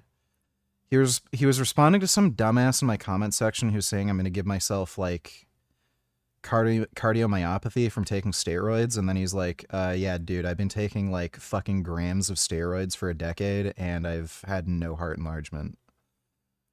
It's kind of funny when dudes like that shut them down. Yeah, Jordan Peters is a fucking, like, Ninja Turtle, dude. Fucking Ninja Turtle on steroids. He's a pretty short guy. I think he's like 5'6" or something, but he's like the biggest fucking dude at 5'6" I've ever seen. He doesn't really wear like tanks or anything when he's training, but if you see his physique, he's just absolute fucking nuts. Dude's a unit.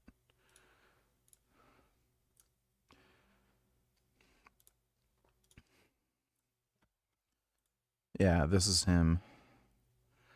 I also really like his training style. It's funny, he was trying Mike Isertel's training style and he got smaller. It's just so great. What a surprise. If you train hard, you make more gains. Who would have fucking figured?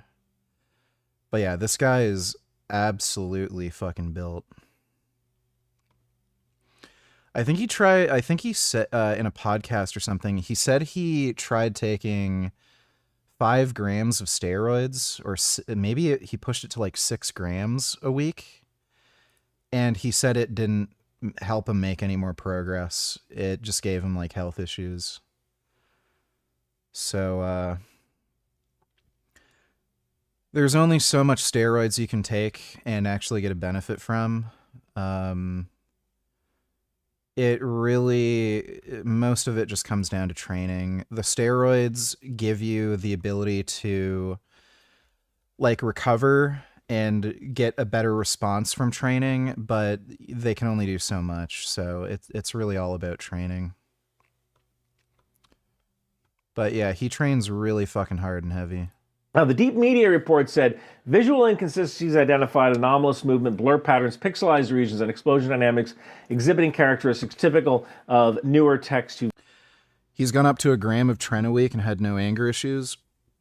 Yeah, some people are fine on high doses of tren, like in terms of mental health sides. I'm not gonna bother with tren, at least not for the time being. I'm making so much great progress on very low doses of test. And I'm only on test right now. I'm not even on growth hormone. And I'm making more gains than I was on 350 milligrams test, 200 milligrams Boldenone, and 5 IU's growth hormone per day. That may have primarily been due to the hypothyroidism. I had such horrible fucking muscle aches. Like, just, I could not fucking move. I was planning on doing a workout stream, and I couldn't fucking move at all. And the muscle aches were so bad, I could only bench like 135. And I was like, yeah, fuck this shit. And then I just went off for 1.5 weeks, and then I got my blood work done, and my thyroid was low. But yeah, like, you can only benefit so much from steroids. It's really all about the training. You really don't need much. Like, obviously at some point I'm going to have to up the doses if I want to get bigger, but for right now, just 267 milligrams test is just working wonders for me. Video models. So let's look at segment 2. Haven't seen him in real life. Yeah, these all look fake. I'm noticing they're like ducking before the explosion happens. Yeah. The first thing I notice here is the threat board. I have to start by saying, if you want to make a video game command center, that radar display and these lines going up and down would be perfect.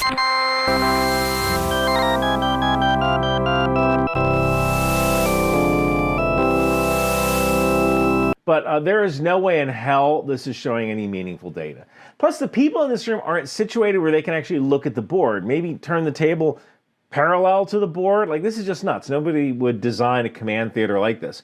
And the clock at the top of the screen is kind of weird. Why is it in the middle of the room? The numbers are kind of blurry. They don't appear to make any sense. Second thing here are the shoulder tabs of the man standing up. This rank doesn't correspond to anything that Iran has in its military. Yeah, he got up to 308 pounds at 5'6". Dude, that is fucking nuts. He said life was like a living hell at that body weight. That was funny. The heaviest I've ever been was 285. Obviously like a fat 285. But yeah, I was trying to bench 405 and I was bulking. And I got up to 360 on the bench at 285, and then I just couldn't make any more progress. So I dieted down to I think like 235-ish, and then I did another ramp up, and then I benched 410 at 270. So I got stronger, and I was at a like slightly lower body weight. It wasn't too bad being 285. Like, I still had pretty good cardio. I was mountain biking with a buddy of mine, and he had trouble keeping up with me. And it's not just because I had an e-bike. He had an e-bike too. And he was a much smaller dude. So, like, I've always had good cardio, even at that body weight. I just didn't like being fat. Like, that's it. And maybe I sweated more, but that's really it. I definitely sweat more when I'm fatter. But I'm tall. I'm 6'3", so I can kind of handle a higher body weight better than somebody.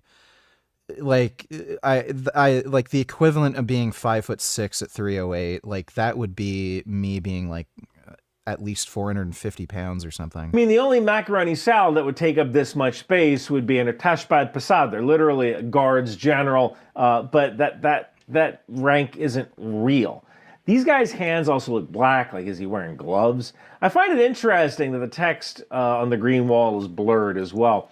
And this guy anticipates the explosion before it happens, but nobody else does. Yeah. Well, that's not entirely uncommon. A person with combat experience might hear a whistling sound and react for somebody else, but in a command center or underground bunker, you're not hearing anything. Deep Media said, visual inconsistencies identified, anomalous movement, blur patterns, pixelized regions. Additionally, human response preempt the attack in an unexpected way. See movement at 9 seconds. So you notice that blur pattern? That's the guy's butt moving before there's any kind of explosion. Now, unless this guy is the nutty professor, I'm kind of going with AI here. Yeah. Now let me show you the third segment, once at full speed, once in slow motion.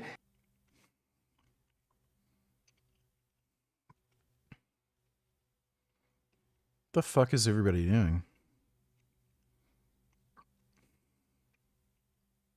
You see here, people are running, but not like morphing into that squat position we saw in previous segments. SNN TV, or SNN, is a student news network, an Iranian news channel for college students. Now, I can't speak Persian, but this Chiron text says first missile strike on CRC site 5:10:51. As you notice, there's no cameras that are recording computer screens from the standpoint of the monitoring camera. So odds are this particular video is real. Now let's talk about segment 4. I'll roll it once and then roll it again in slow motion.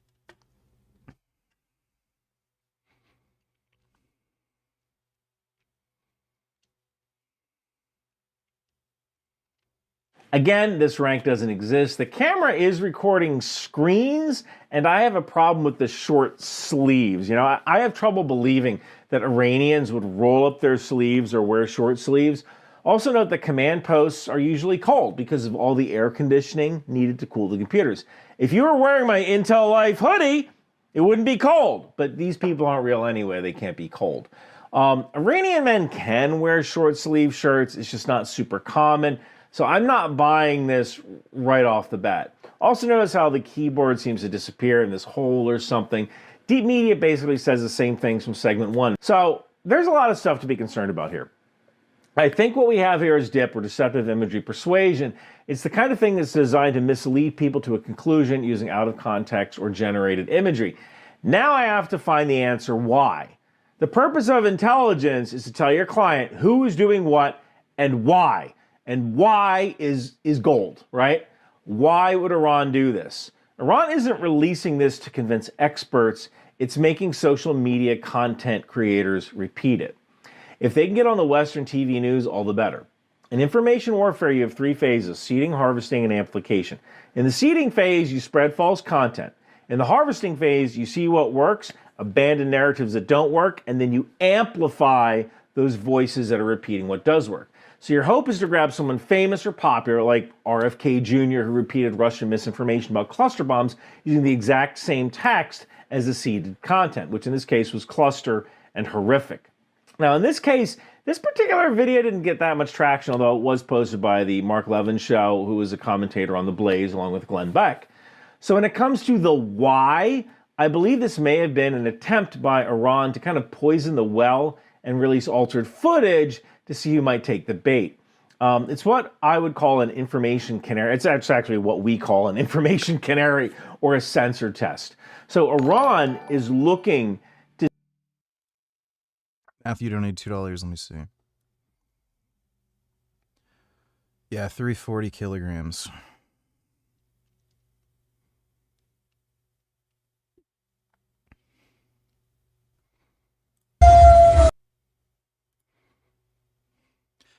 Yeah, he's fucking strong. It's especially hard for shorter dudes to deadlift too. They have less leverage. He is a fucking strong motherfucker, dude. Yeah, his back on the fucking deadlifts. Like, holy shit.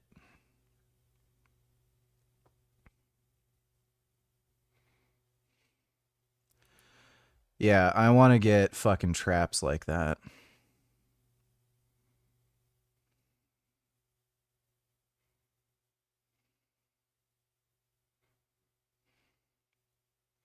Fucking right, dude. I'm getting there. My traps have been growing a lot. And I was surprised. I made a big fucking weight jump this week. I was only supposed to do 540 in my program. I did 570. I'm probably going to get to 600 pounds really soon for the whatchamacall, shoulder shrugs.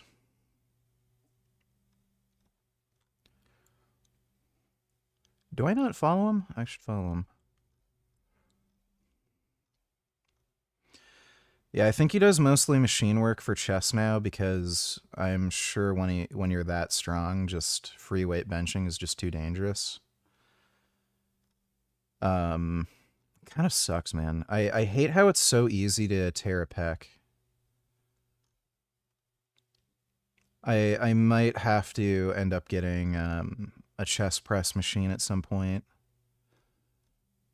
because of that stupid bullshit.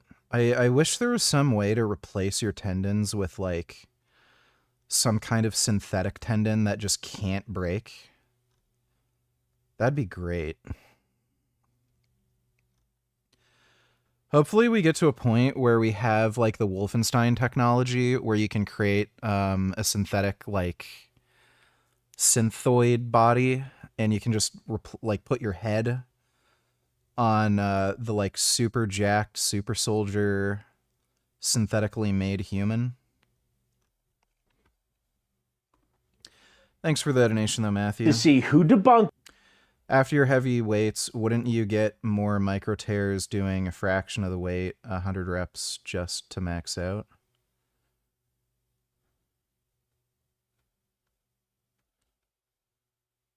I'm not understanding the question. Yeah, I don't understand what you're trying to ask me.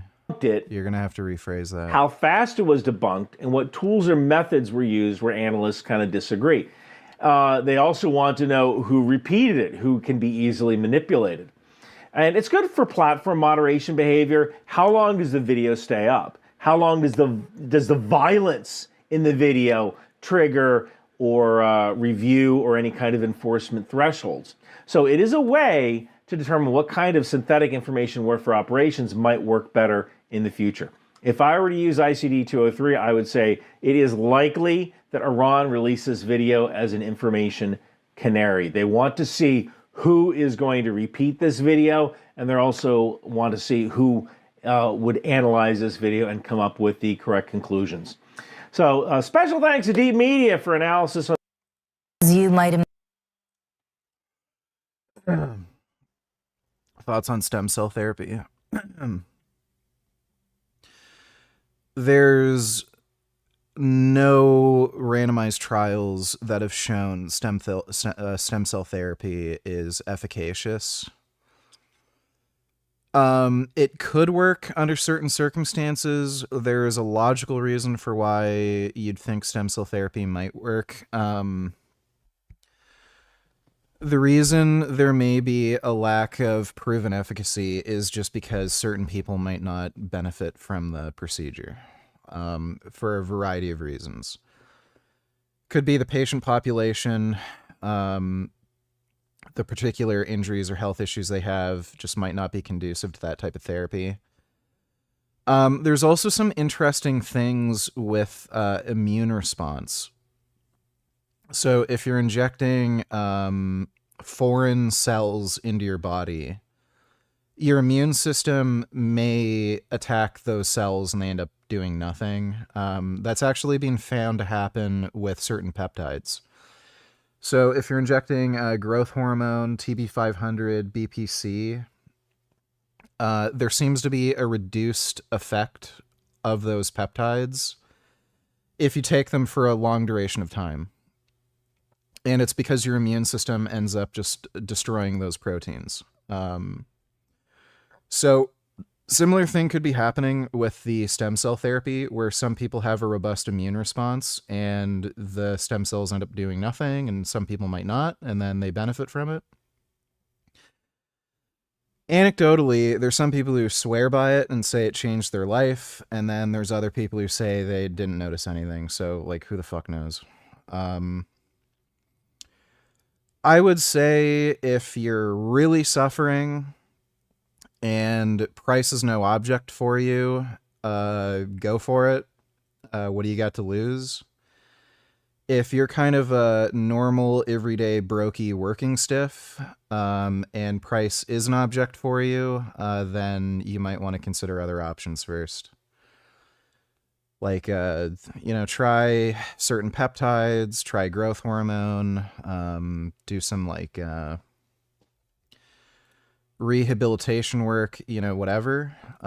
Those options are generally cheaper, and see how that goes, but yeah, it seems to be like a complete coin flip with who actually benefits from stem cell therapy. I know Devin Larratt, he said after he did stem cell therapy, it like unfucked his body. He had like really bad elbow issues. Imagine the news is getting mixed reviews across Windsor, Essex, the automotive capital of Canada. Chris Campbell has spent the day talking to stakeholders and joins us this hour. Chris? Yes, Stephanie, that new federal trade deal that would allow thousands of Chinese-made electric vehicles into Canada is raising concerns about the long-term impact on the local auto industry. While some analysts say the short-term effects could be limited, union leaders warn the move may add pressure to Canadian auto jobs that are already facing uncertainty. The agreement with China will allow up to 49,000 Chinese electric vehicles a year into Canada at a reduced tariff. For Windsor, a city built on auto manufacturing, the deal is drawing mixed reaction. This is a baby step. This is the door opened a crack. It's not a floodgate. That is the takeaway from this. It's also... So I'll tell you right now, this is fucking stupid. They're only allowing 49,000 vehicles in the country at first, but, we know how this is. China massively subsidizes their auto production, so they can basically give these cars away for fucking free if they wanted.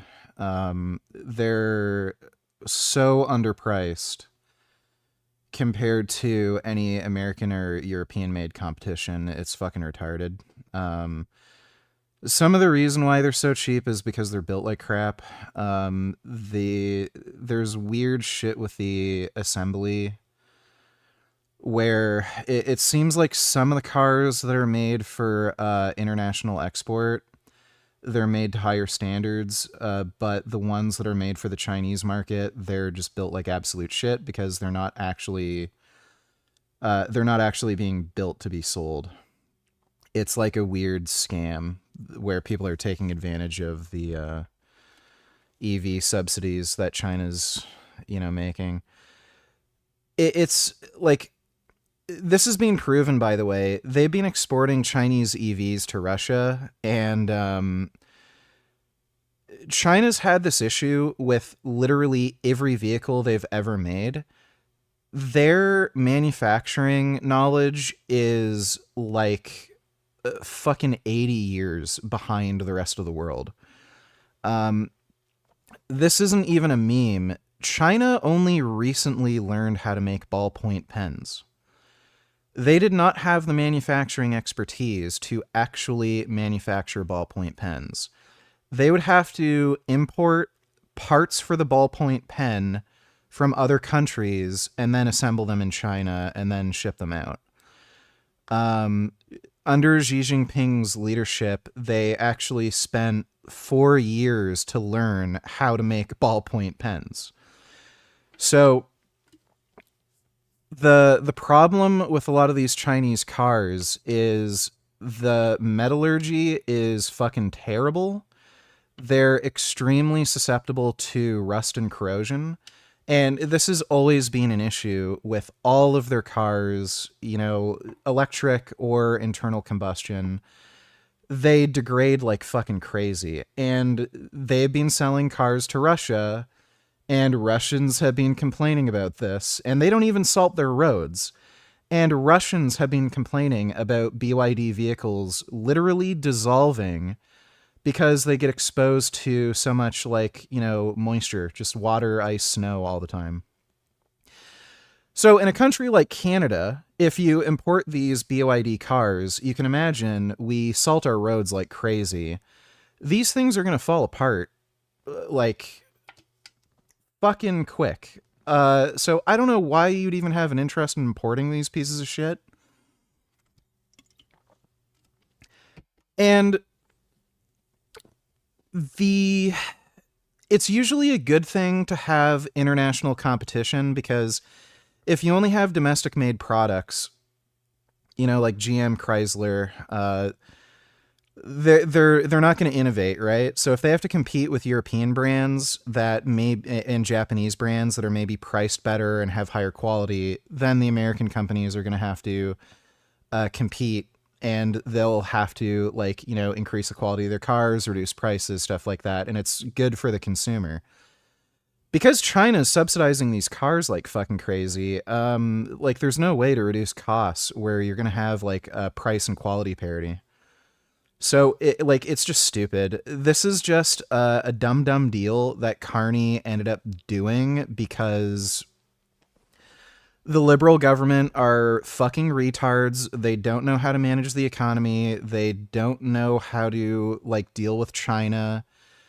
And they just ended up making this deal because they are, like, they're just short-sighted fucking morons, and they're just thinking of, you know, stupid short-term profits. Like, it's the same reason why they let in the crazy amount of fucking immigrants, and they have that temporary worker program.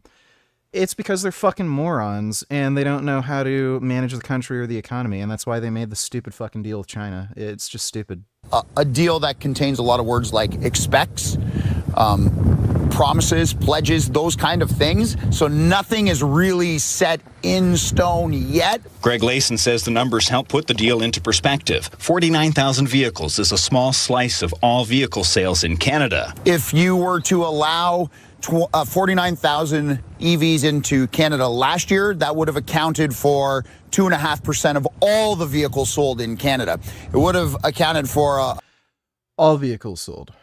What about EVs? A large percent of battery electric vehicles sold in Canada. It is an increase in the number of purely EVs, but it's not a huge number in the grand scheme of things in total automotive sales. Layson says Windsor's current manufacturing footprint isn't directly threatened, at least for now. We build an EV here, but it's a muscle car, a Dodge brand owned by...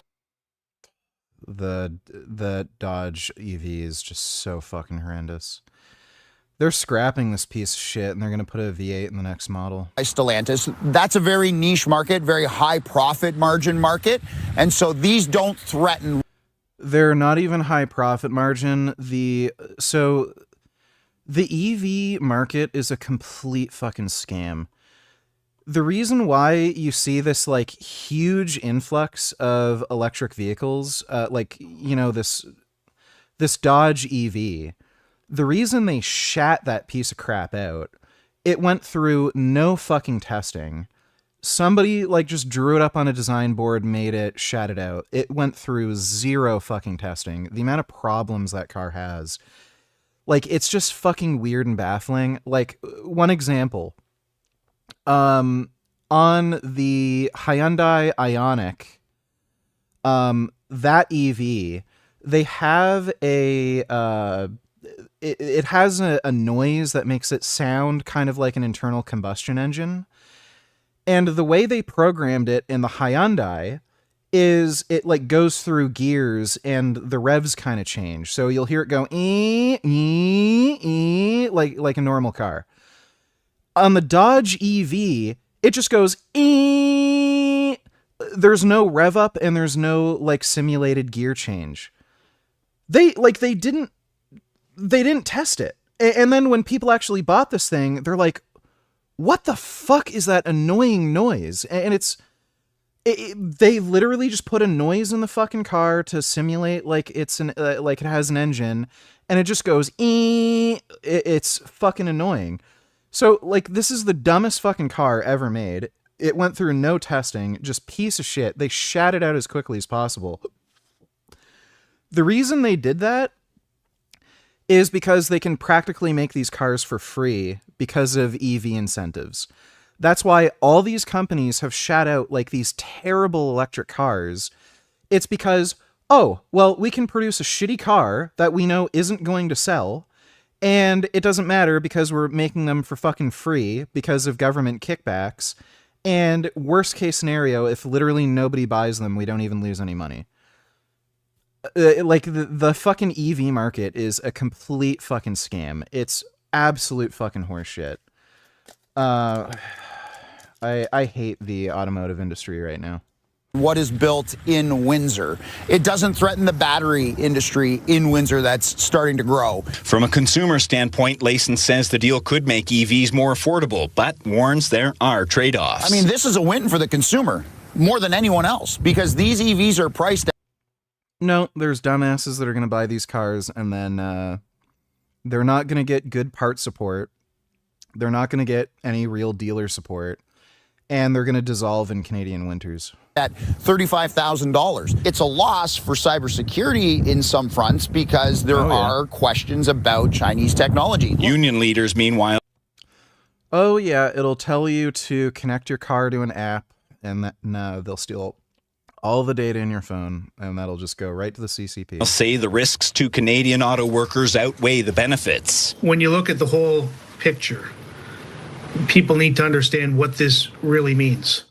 You're adding tremendous stress to an already overstressed Canadian auto manufacturing segment and industry here in Canada. Stewart points out the quota is set to grow each year, while agriculture concessions from China are temporary. He says opening the market to lower cost imports could discourage future investment in Canadian plants. When you're opening the market to a cheaper vehicle, what it's going to do the exact opposite. It's going to drive investment away, not bring investment in.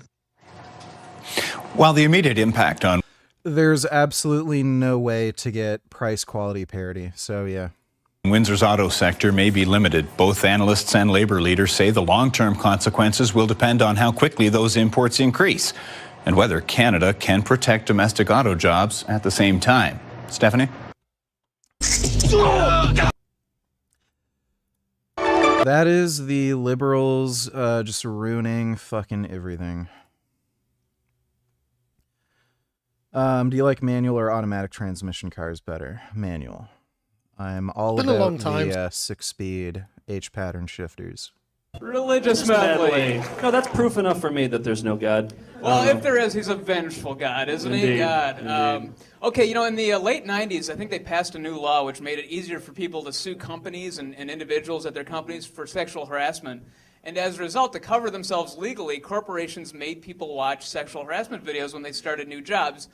In fact, how many people here have had to watch Everybody's seen them, okay. They see them all the time, Well, we got our hands on 17 of them, and these are videos that were intended for office employees, construction workers, military personnel, that kind of thing. And what we did is we took those 17 videos and we edited them down to 3 minutes of just the reenactments of what not to do. What not to do, yeah. Yeah. So here it is, the best of harassment. Hey, Kara, Yeah? what do you think of my banana? Just pretend we're in the locker room and talk dirty to me. You can do it. Hey, you big stud, how's it hanging today? I'm pretty good with my tools. See anything you like? The way I hear it, you were pretty good at that bending over part. Women have absolutely ruined the workplace. Like this is what happens when women have no accountability. They'll just make up horseshit, lie, and then they get a big payout, and then you get this shit where you can't make simple jokes, you can't act like a fucking human being. Ugh. Does this lacy stuff do anything for you? Are you in love? You're bigger, huh? They should all look this good, huh? You know, you handle cucumbers better than anyone I've ever seen. Oh, check those out, Neil. Oof. Make sure my curtain is properly hung. Crying for a strong man like you. You want to help me blow out my candle? Banana a day helps keep the stress away. Gene, how you doing this morning? Oh, I'm fine, John. Morning, John. Good morning, Debbie. Good morning, John. Every morning he comes in here kissing everyone. Oh, that's just John. You know, it's an office tradition. Let's take a moment to discuss John's kissing tradition. I don't understand all these hang-ups about men touching men. Keep up the good work. Excuse me. Lunch? No, thanks. I need to go. Congratulations. Jeez. Man, I heard that Sandra was still a... Yeah, that's right. Giving somebody a hug because you're proud of them. Well, that's a $200,000 lawsuit right there. Like, my God. virgin. No earthquake, man. You just Sandra. She forgot to put on her bra. It's not Sandra. Oh my God, look at this shit. Poor Sandra. Hey, what about Bill? He's a hard-working kid. Not a good idea. Not from what I hear. What did you hear? I heard he's got AIDS. Can I help you? Well, you definitely could, but that would have to wait until you get off work. You wanted me? Of course I want you. You wanted me? Want you? Well, of course I want you. But we can talk about that later. Hi, can I help you? Yes, you can, but we can talk about that later. It's way past Jeez. quitting time. Let's get some dinner. And maybe some... Like,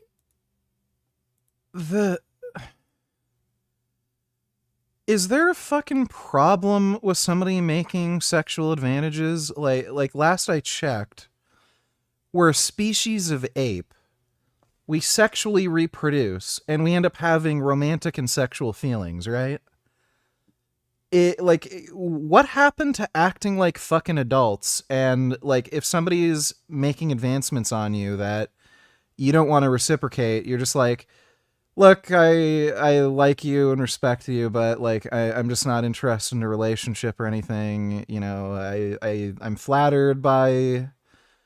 you know, your affection and everything, but I'm just not interested. I hope you understand. Like, whatever happened to that? But no, let's sue somebody for hundreds of thousands of dollars because I'm a fucking child, and if somebody acts like an adult around me, I have my feelings assaulted. Like, it's so stupid. Did you see that cartoon in Playboy about doing it on pool tables? And the dog said, pass the salt. Then the lawyer says, because I can't remember where my office is. Not funny. What the fuck? What is the context behind some of these? Muy bonita, señora. Ooh, nice. I wasn't there to see you in your bathing suit. Looking good. You think those are real and she have them worked on? So I got in early this morning, and there was this black guy standing in the lobby. It was very scary. Either you Oh my God. These are so cringe. spend this time with me, or you have some decisions to make. I'm sorry, but I just think fat people are... Ugh.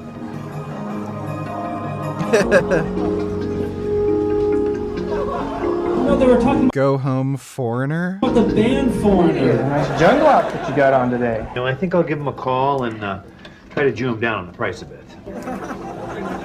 Oh, he's so disgusting.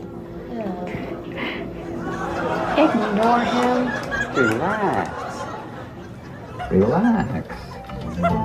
Come on, I'm just trying to help you relax. Oh, man, my shoulder's killing me. Here, let me work that out for you. Hey, just relax, all right? This will help, trust me. So fucking retarded. Classical nutsack. Tony Tillers, please react to this classic. Oh yeah, this is great. I think this guy got charged with drinking and driving once. What really happened on that Thursday here at Augusta High School that led to Chris Wood's death? The fuck is that? Shit!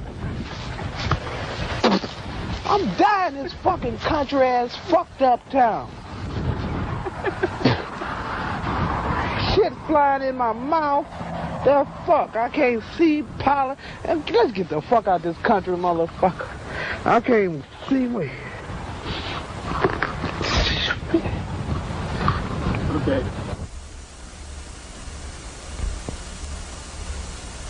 News bloopers are always great. Thanks for the donation, Classical Nutsack.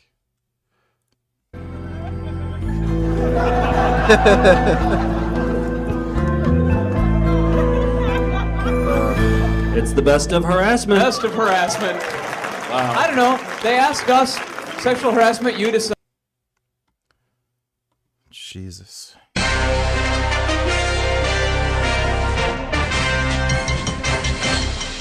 They don't make them like they used to. Well, that old adage is being proved every day in Fredericksburg, Virginia, where a doctor has devoted an entire lifetime to helping others. Brian Scott has the story. This week, Carl Wainwright will be 100 years old. This can-do senior is still doing what he loves most, performing life-saving surgery on the human brain. The secret to long life is doing the things that you love to do. Dr. Wainwright is head of neurosurgery at St. Christopher's Hospital in East Fredericksburg, Virginia. That's a position he's held for over 3/4 of a century and counting. Patients appreciate his expertise. Well, a short time ago, I discovered I had a brain tumor, and I was devastated. But we remember Dr. Wainwright, and he's been performing the surgery for years, 800 to 3,000 times, he says. Dr. Wainwright earned his medical degree in 1930. Modern neurosurgical techniques had yet to be invented. I got this in France in 1941. We used to operate with. But even a career as distinguished as Dr. Wainwright's has not been without setbacks. In 1980, after treating stroke victims for nearly half a century, Dr. Wainwright suffered a stroke himself. It erased 5 years of his memory. That was the time. I don't know. But he hasn't let his personal challenges stop him from helping those in need. I'm so happy that I chose Dr. Wainwright because he really stole my bicycle. Who knows how many more years he'll serve the residents of this fortunate community. But one thing's for sure, Dr. Wainwright... The Onion has great nonsense. Yo-yos like you've never seen them before. And radical tricks that will amaze you. Come meet the world's hottest yoers. Now, hold on tight, because you've just entered the Yo Zone.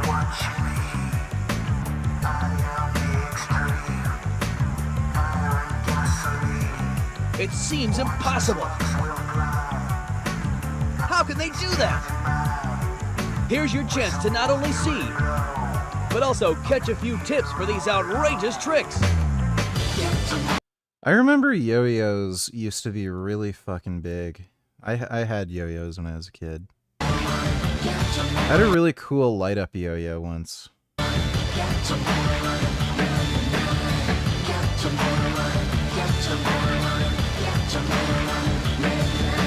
Hi, I'm Johans. Hi, I'm Kate. And hi, I am Julius. And you're in the Ozone.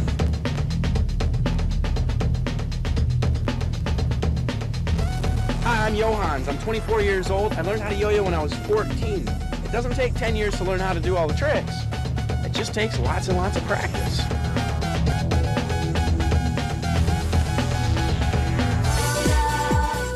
too. Remember to accessorize.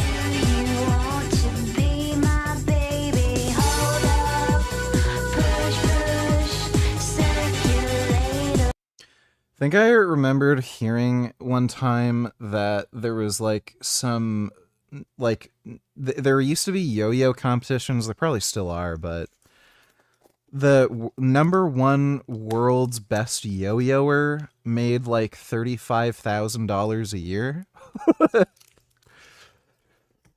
What a job. The famous French commander Napoleon used to take a yo-yo into battle with him. Do you know what he used his yo-yo for? To entertain his troops when they weren't fighting? To distract the enemy troops so his men could surprise them? To relieve the pressure of being a leader? Answer. In the late 1700s, Napoleon would take a yo-yo into battle with him to calm his nerves and relieve stress. Huh. I did not know that yo-yos were that old. Today,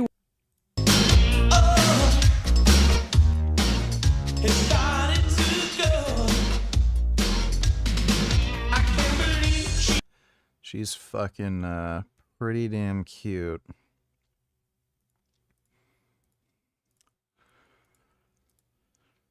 Oh, I wish I saw more of this. Just women in fucking tight-ass revealing leotards rollerblading. Yeah. I gotta move to Florida, or... Man, even if I saw this every day, maybe California would be worth it.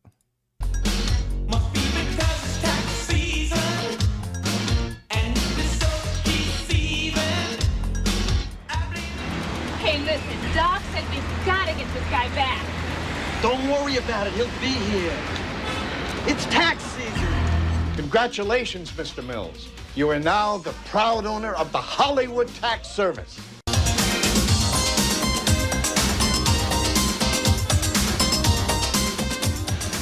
I'm the new owner, Alan Mills. Hey, you're that guy from Cincinnati. Cleveland. And I'd love to meet the accountants.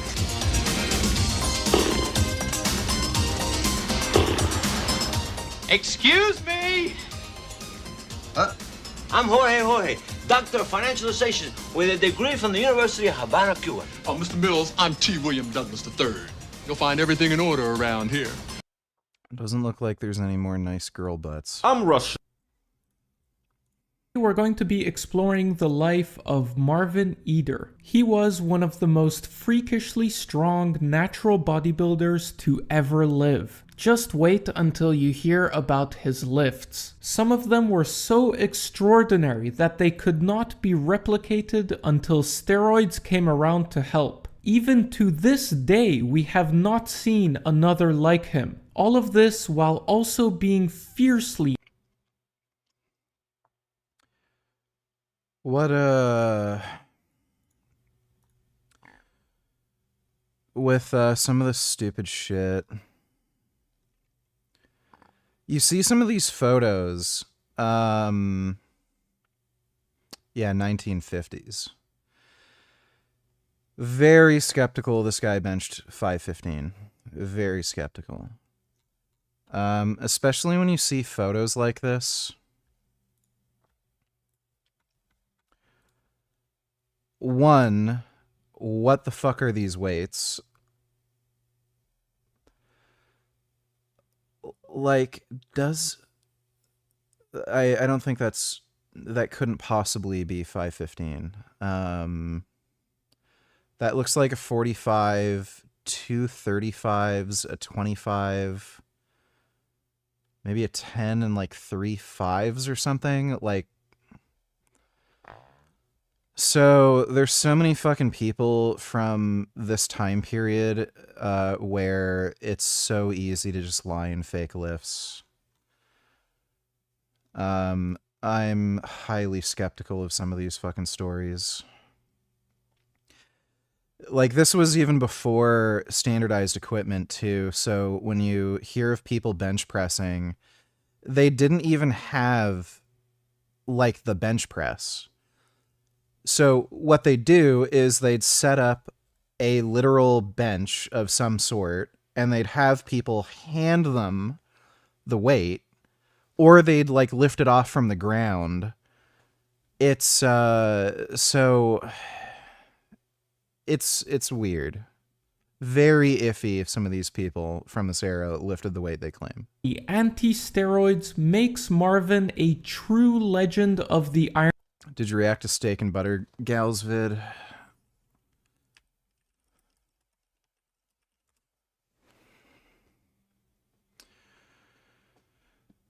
Seven meats I'll never buy here again. Is that the stupid one? Hey, carnivore. Today I'm at Whole Foods in Honolulu, Hawaii, a grocery store that is famous all across the state and healthy. No, they are not. She uses filters in her videos to hide her fucked up A skin. lot of these foods are packaged to be healthy for you, but they're actually not. So I'm going to show you exactly which ones to stop buying. I'm going to bring on my friend Max Sturman to break these foods down with me. Let's go. Also looks like she's wearing a fuck ton of makeup. My favorite food. Yeah, her skin tone does not match the rest of her body. She is wearing a lot of fucking makeup. Foods is butter, and I actually made an entire video on butter, but let me just give you guys my best tip. Yeah, butter's bad for you. Always go for butter that has clean ingredients, for example, cream and salt. Here is a perfect example of a butter brand that you should stop buying, because if I flip over the ingredients and show you guys, you will see that there are natural flavorings.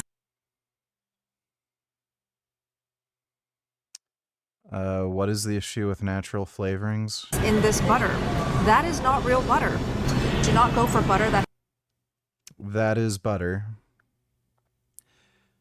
It has natural flavorings in it. has skimmed milk. This one has skimmed milk now, so I would not buy the unsalted Kerrygold.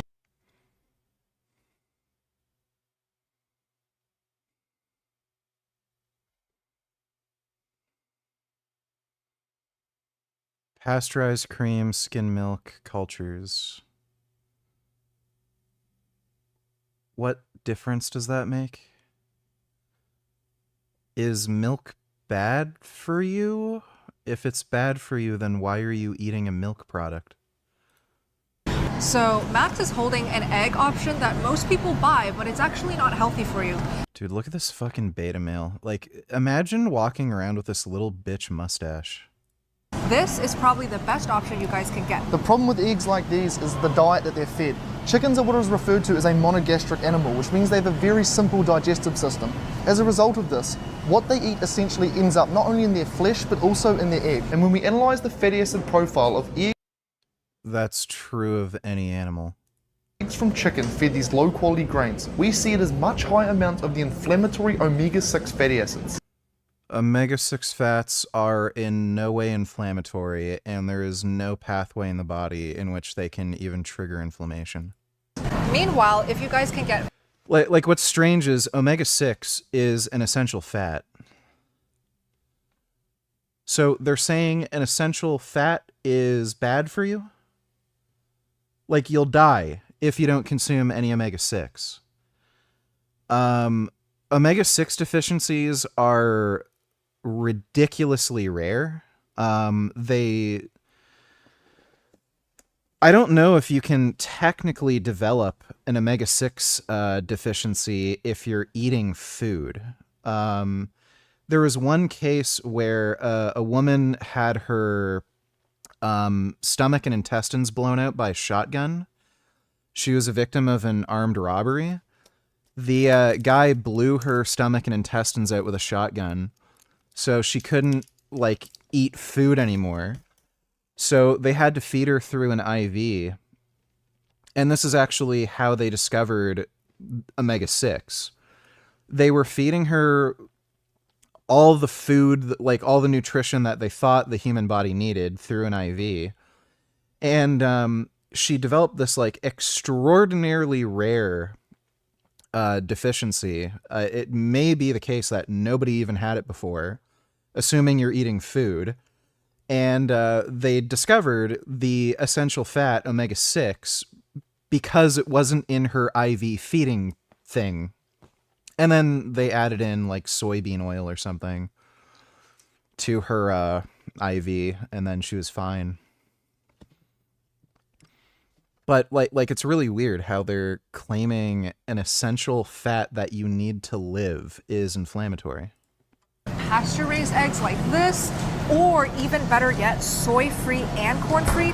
This is probably going to be the cleanest, lowest inflammatory egg that you can buy. And a pro tip is if you have... Like, it's so strange that they're mentioning inflammation too, because high saturated fat diets are known to be pro-inflammatory. So they're eating fat sources that are high in saturated fat that are known to be pro-inflammatory, and they're eating a diet that's very low in antioxidants. Like, as far as I understand, they don't eat any fruits and vegetables, or very little. It's just weird how they're telling you to avoid inflammatory products, but then don't eat foods that fight inflammation, and then they ignore the fact that the foods they're eating are pro-inflammatory. Have issues with eggs, cut out the egg whites and only eat the egg yolks. Next up, we're in the protein bar section, and we have the Cliff White Chocolate Macadamia Nut Flavored Cliff Bar. Now, my biggest concern with these, well, honestly, to tell you the truth, there's a lot of ingredients that are a big problem here. But in particular, I really dislike that there is soy protein isolate in here. The problem with soy is that it's very high in compounds called phytoestrogens. These have been... Phytoestrogens are good for you. They protect against cancer. And they do not cause any estrogenic side effects in humans. So if you want lower risk of breast and prostate cancer, eat soy.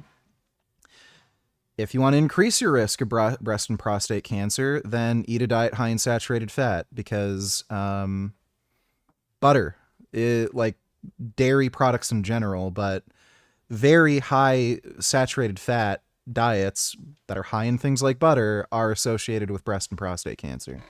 Shown to seriously mess with hormones. No. So he probably didn't even read this paper. Endocrine disruption by dietary phytoestrogens. This has to just include animal studies, right?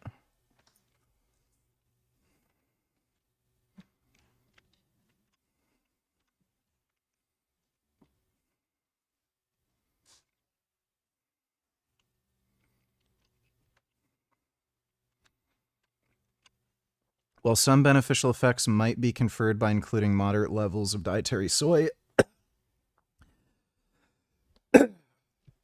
particularly in adults eating a diet high in saturated fat and animal protein, the potentially adverse effects of these compounds for some groups are likely underappreciated.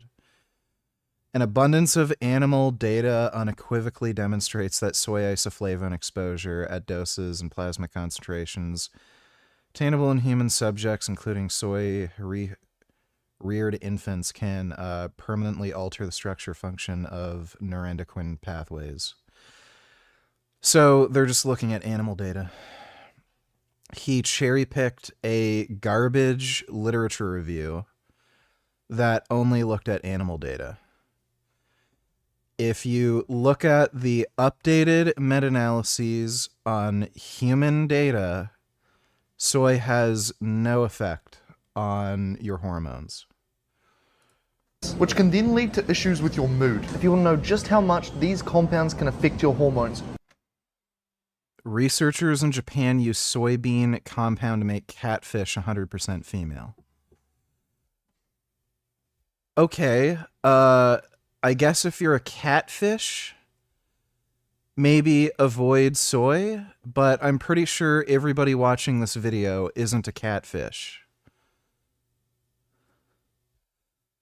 These people are a complete fucking joke. This is the best he could do. Literally, the best he could do. A fucking article about catfish. All you have to do is read this article. Now, you guys can call me a conspiracy theorist, but look at this. I think this is on purpose. What a fucktard. And again, this guy, this fucking douchebag with the little bitch mustache, is talking about how soy is dangerous. Dude, you can't even bench fucking 2 plates. You're a fucking weak-ass beta male. And you can't even grow full beard. You just have a little bitch mustache. But look at this. I think this is on purpose. The ingredients, they're hidden. Hold it. You have to unfold it to see all the utter garbage that is in there. Exactly. Instead, you'll... Yeah, I think I'm just about done with this. What a fucking retard. Catfish was the best he could do. Like, it just shows you these aren't people you should take seriously. Like, these are unserious people who just do not give a fuck. This is a grift. This is what you do when you're grifting to people who are just overtaken by a nonsense ideology. So this is social media. This is him creating a stupid niche business marketing to fucking dumbasses. This isn't somebody who's seriously looking at any research and coming to any sort of sensible conclusion based on the evidence he sees. This is somebody who looks up a random article on fucking catfish and then tells you avoid soy. Iron game in my eyes. He achieved so much at such a young age, and just when it seemed like the world was his for the taking, Marvin's career would come to a screeching halt. I'm very excited to share. Need a door. I can walk through the wall. We'll go through his feats of strength, we'll find out why his career ended so abruptly, and we're even going to hear Marvin was a very sickly child. He used to hang on his legs while he trained. Basically, he started... That's great. Imagine being this dude. Holy fuck. No wonder people back in the day thought bodybuilding was gay. He's holding on to a dude's fucking legs with the guy's dick and balls right in his face. Like, holy fuck. That's embarrassing. Started using other people as weights. He had no money, no gym, no equipment. But he figured out a way to get some serious workouts done and even progressively overlearn to be a pull-up and dip straight. He also trained other calisthenic movement lifter of all time. Let's take a look at some of the ridiculous numbers Marvin had achieved in his early 20s. Keep in mind that all of these were at a body weight of under 200 pounds. His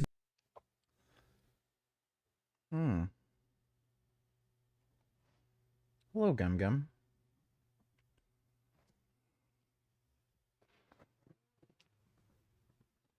Oh. Somebody looking for a snack?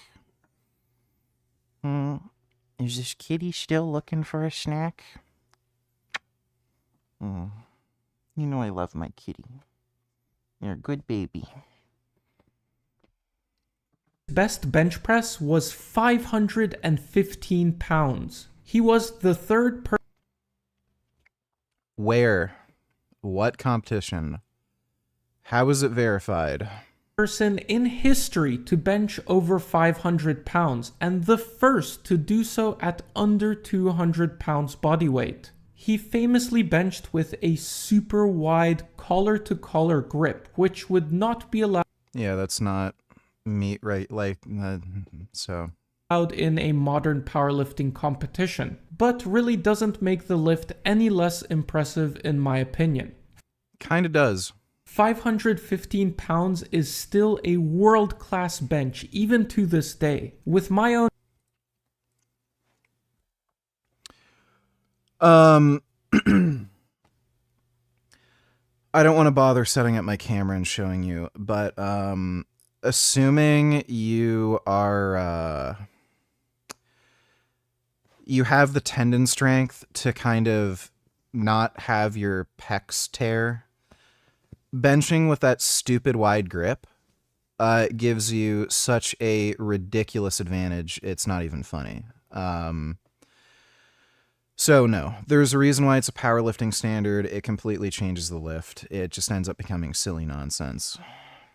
Eyes, I've only ever seen one guy bench this sort of weight, and the dude was a... Where did he bench it? Like, if it's not in competition with the weight being verified, it's just made up. It never happened. So all we have to go on is he said so. Like, it's bullshit. So just think of this. Today, it is exceptionally rare that you ever hear of anyone benching over 500 pounds at under 200 pounds body weight. It never happens. Even with dudes on steroids. It never fucking happens. So this guy who's fucking natural in the 1950s with non-standard fucking equipment, like you can see, there's no rack. So two dudes literally picked up the weight for him, had him grab it, and then they took the photo. So there's not even a fucking rack for him to rack the weight. Like they didn't even have a fucking actual bench press apparatus. You're telling me this guy benched 515. So if it didn't happen in competition where the weights were verified, it didn't happen. It's made up. It's like the Louis Cyr, 3,000 pound fucking rock that he lifted. It's just nonsense. Like, this guy is an actual fucking idiot. Just think of how, stupid this sounds. Somebody who's natural, never took any steroids, benching 515 in 1952. Sure, buddy. And, look at the weights he's using. What even is this? It's just fucking silly. I gotta go take a pee. I'll be right back.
Oh.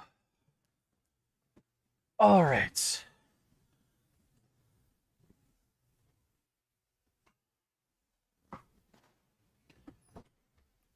All right. It's about the size of my car, and on enough steroids that I was afraid of losing my natural status if I stood too close to him. So to be benching this kind.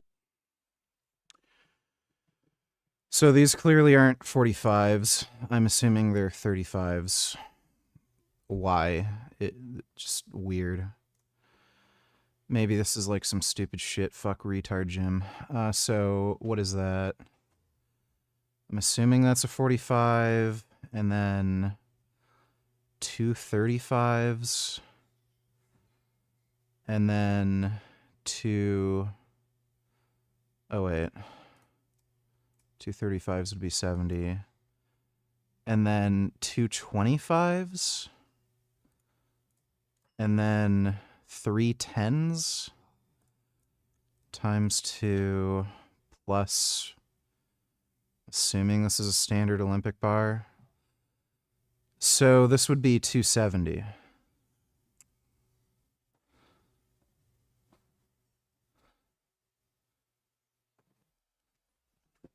So he's benching 270 here.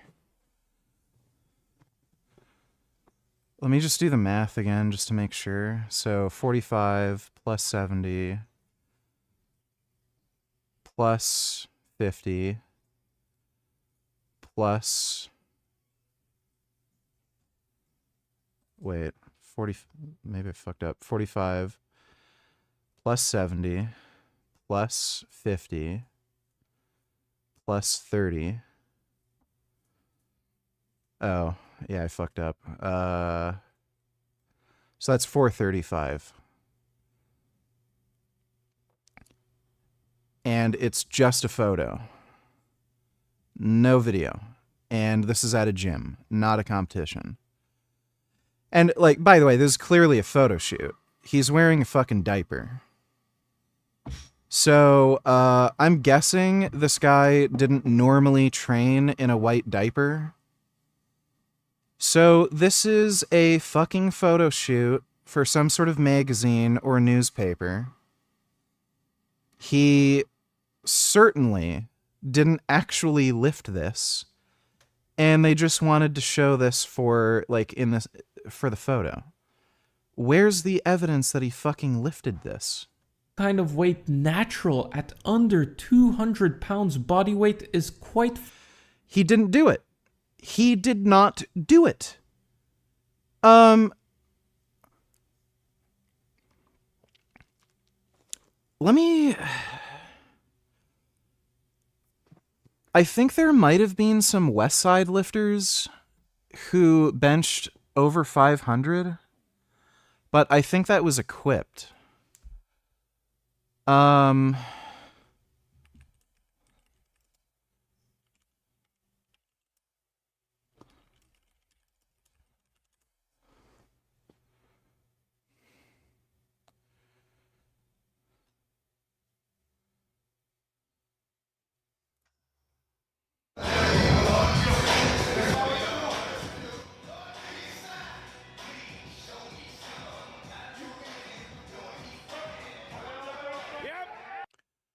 So that's a comp bench, 490, I think that's 495. Wait, that's comments. What? How do I look at the description? 20-year-old, 500 pounds, 50-pound bar. Okay, West Side barbell. 246 body weight. So this is somebody who weighs 246. And again, if you're doing this at 20 years old, you're on steroids. So that's less than what this guy did, and this is a guy on fucking steroids, and he's at least 50 pounds heavier than this guy. I don't know if there's any West Side lifter who's benched over 500 raw at 180 pounds.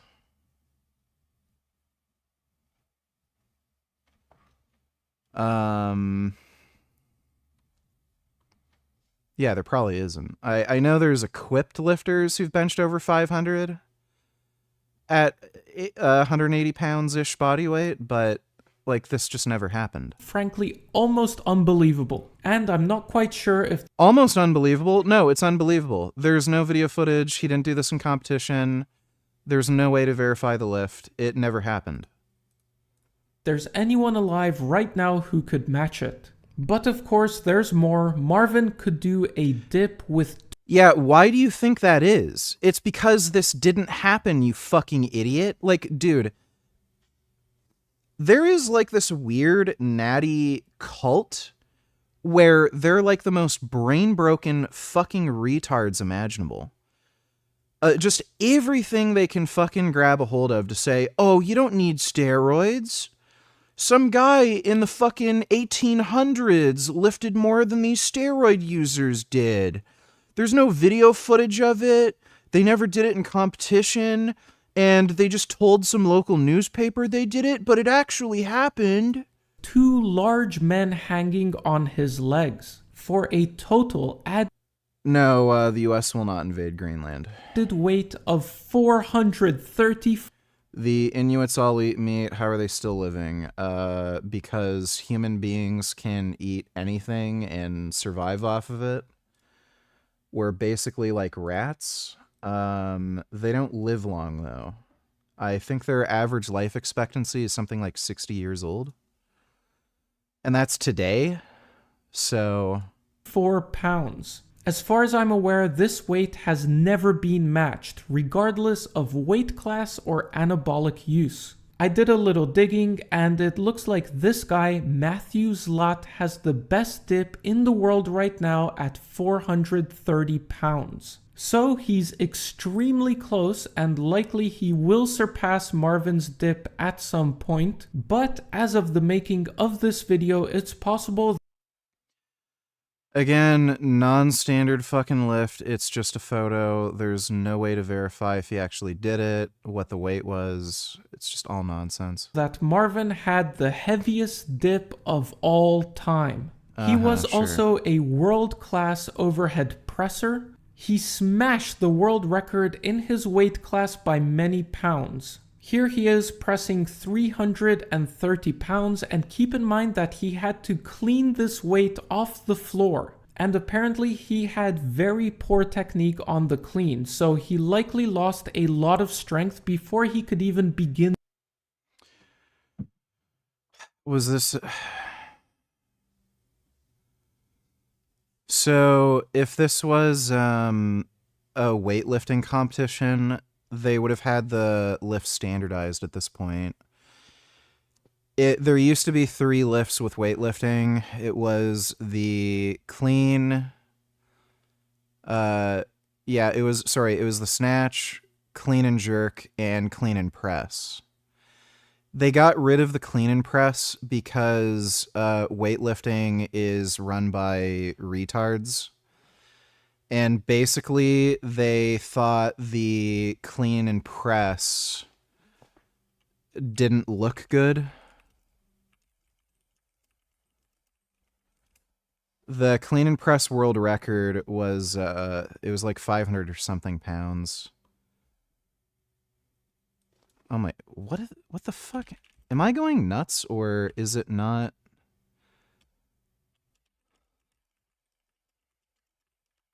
I can't tell if I'm like tired and just forgetting to type things in right, or if YouTube just doesn't read my keyboard inputs.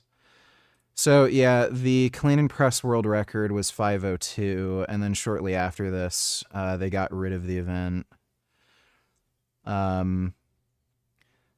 Basically, people were like, once the weights get this heavy, you have to use like some amount of body English. Like you have to use your hips to create momentum. You'll see it.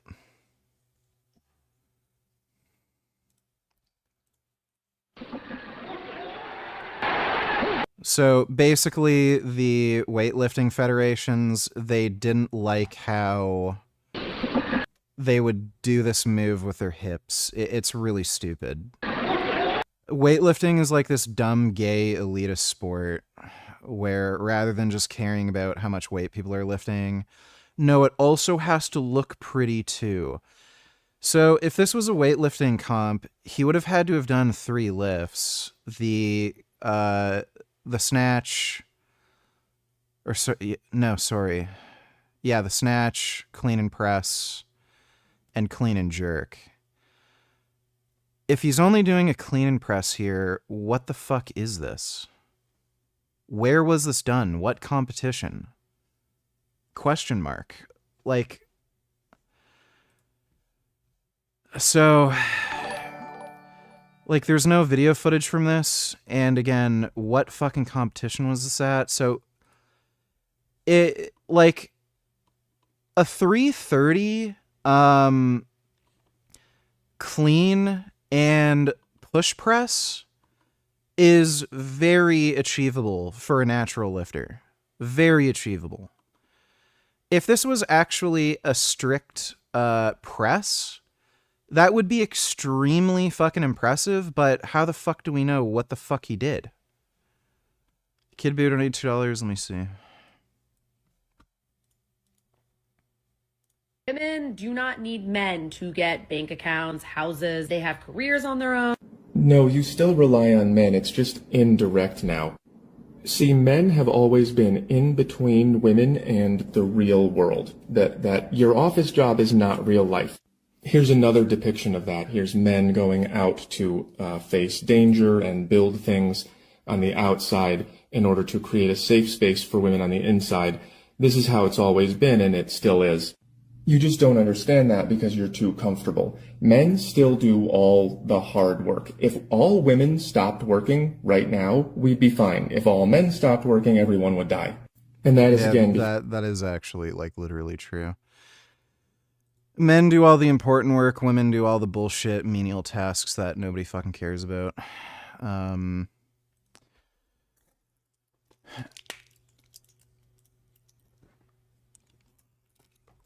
This is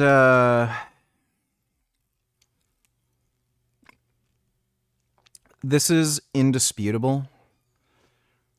There is preferential hiring of women now at workplaces, and white men in particular are being denied jobs left and right. You can, like, this is just mathematically true. You cannot fucking explain the change in workplace hirings that are going on just based on some, like, natural occurrence where women are more productive. Women are just being given jobs because of diversity, equity, inclusion, horseshit. And they're less productive, and they cause more problems in the fucking workplace. Like, look at all these sexual harassment videos and bullshit that you have to watch if you get a job.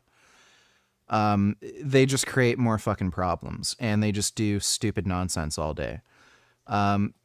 You're even seeing, it's gotten to a point now where there are female surgeons who are getting fucking fired because they're posting TikTok videos where they're all dancing when they should be performing surgery.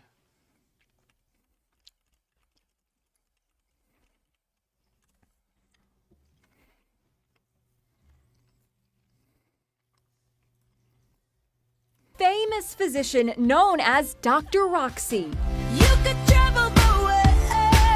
She live streamed plastic surgery on TikTok, gaining a huge following. So if you want to get in the OR and see behind the scenes and how this stuff works. But now, Dr. Roxy, whose real name is Catherine Grawy, has been permanently stripped of her license by the state medical board in Ohio.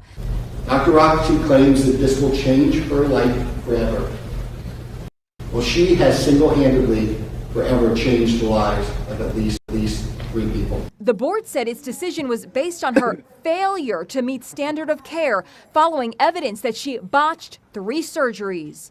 Kelsey Cardenas went to Dr. Roxy for a breast lift. I found her on TikTok. I definitely connected with her personality. Kelsey says she watched videos of Dr. Roxy performing surgeries every day for months. Did you talk to any patients or anything like that? No.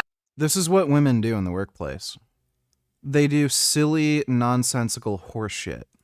I didn't know anybody who had had surgery. So you assumed because she was this TikTok personality that she was going to do a great job on your breasts. Yeah. If you're brave enough to live stream surgery and you're that transparent, you would just assume, that she's not having the issue she was having. But imagine being this fucking stupid. Oh, she's live streaming the surgery on TikTok. She must be a good surgeon. Wow.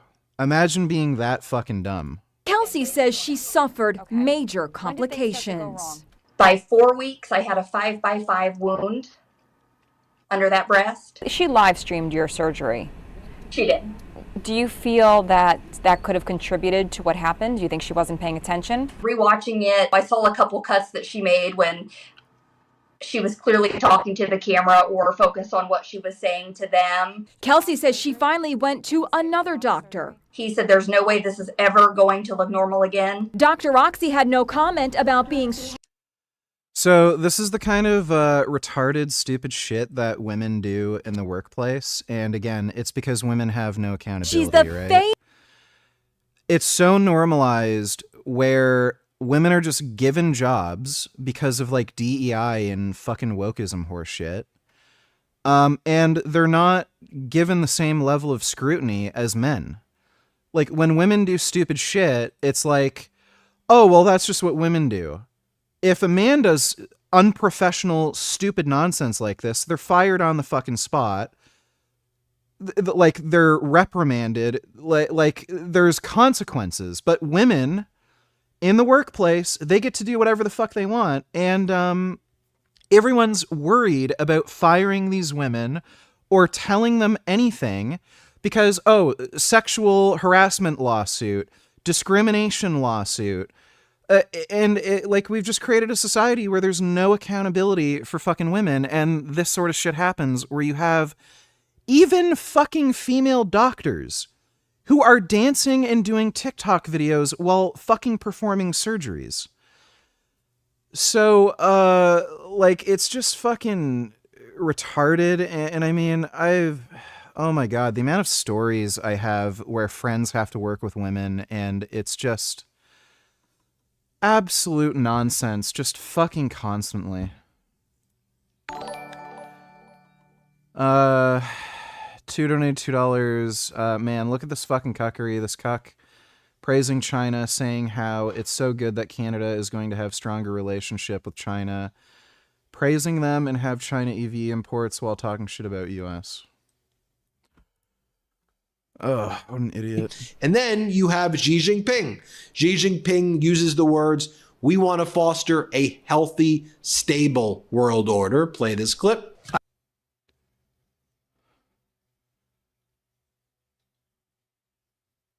Oh.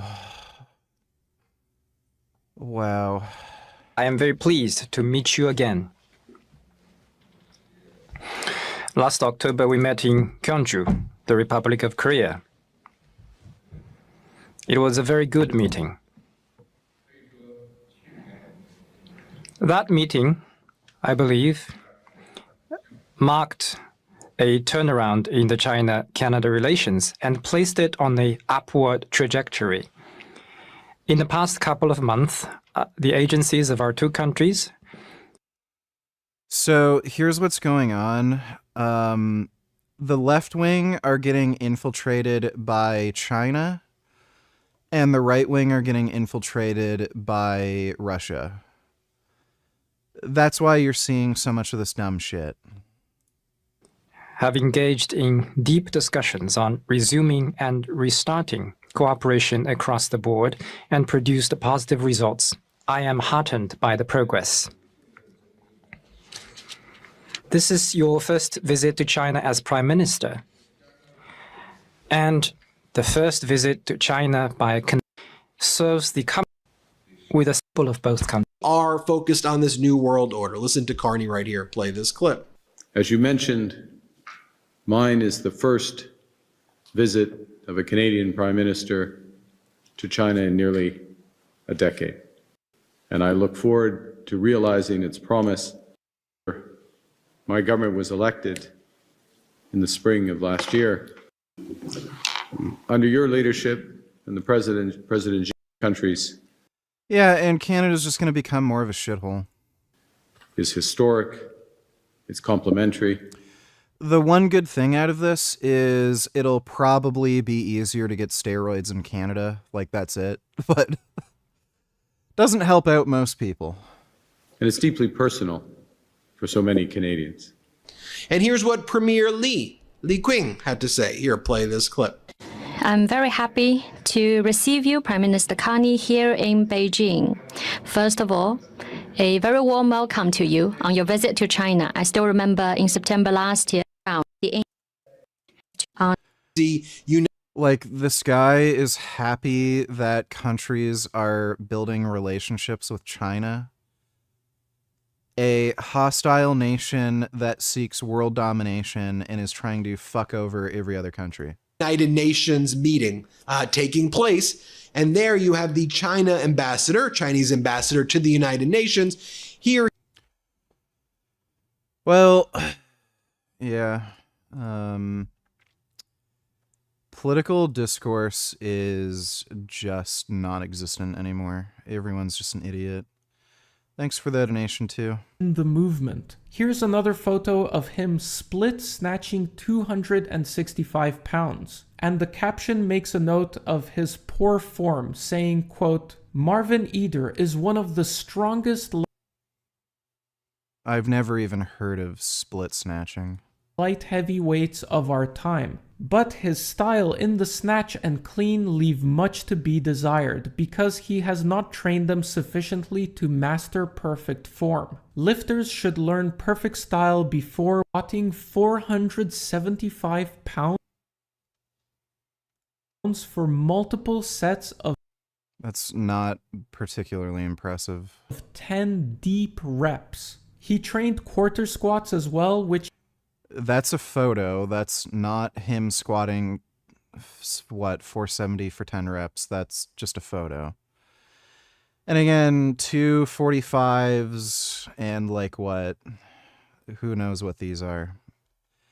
This does not look like 400 and something pounds. He did with a ridiculous 1,000 strength attributed to Marvin, but I think you guys get the picture. Pat Casey, who was the first man to officially bench. Yeah, so that is some hardcore natty coping, dude. I grew up and I lived in Russia for pretty much my whole life until I decided to leave in the year of 2022 because I felt like my country was starting to go down a very dark path. And unfortunately, when I'm looking at the things that are currently happening in America, it makes me pretty concerned because a lot of what's going on actually feels like my home country. I mean, first of all, just take a look at what the president is doing. He's just copying Vladimir Putin. Building an entire golden palace for himself or whatever, check. Designating certain parts of the society as extremist and terrorist organizations, check. And now also a special military operation with the aim of regime change in a separate, independent country. Also check. Oh my god. The Venezuela thing is not anywhere close to Ukraine.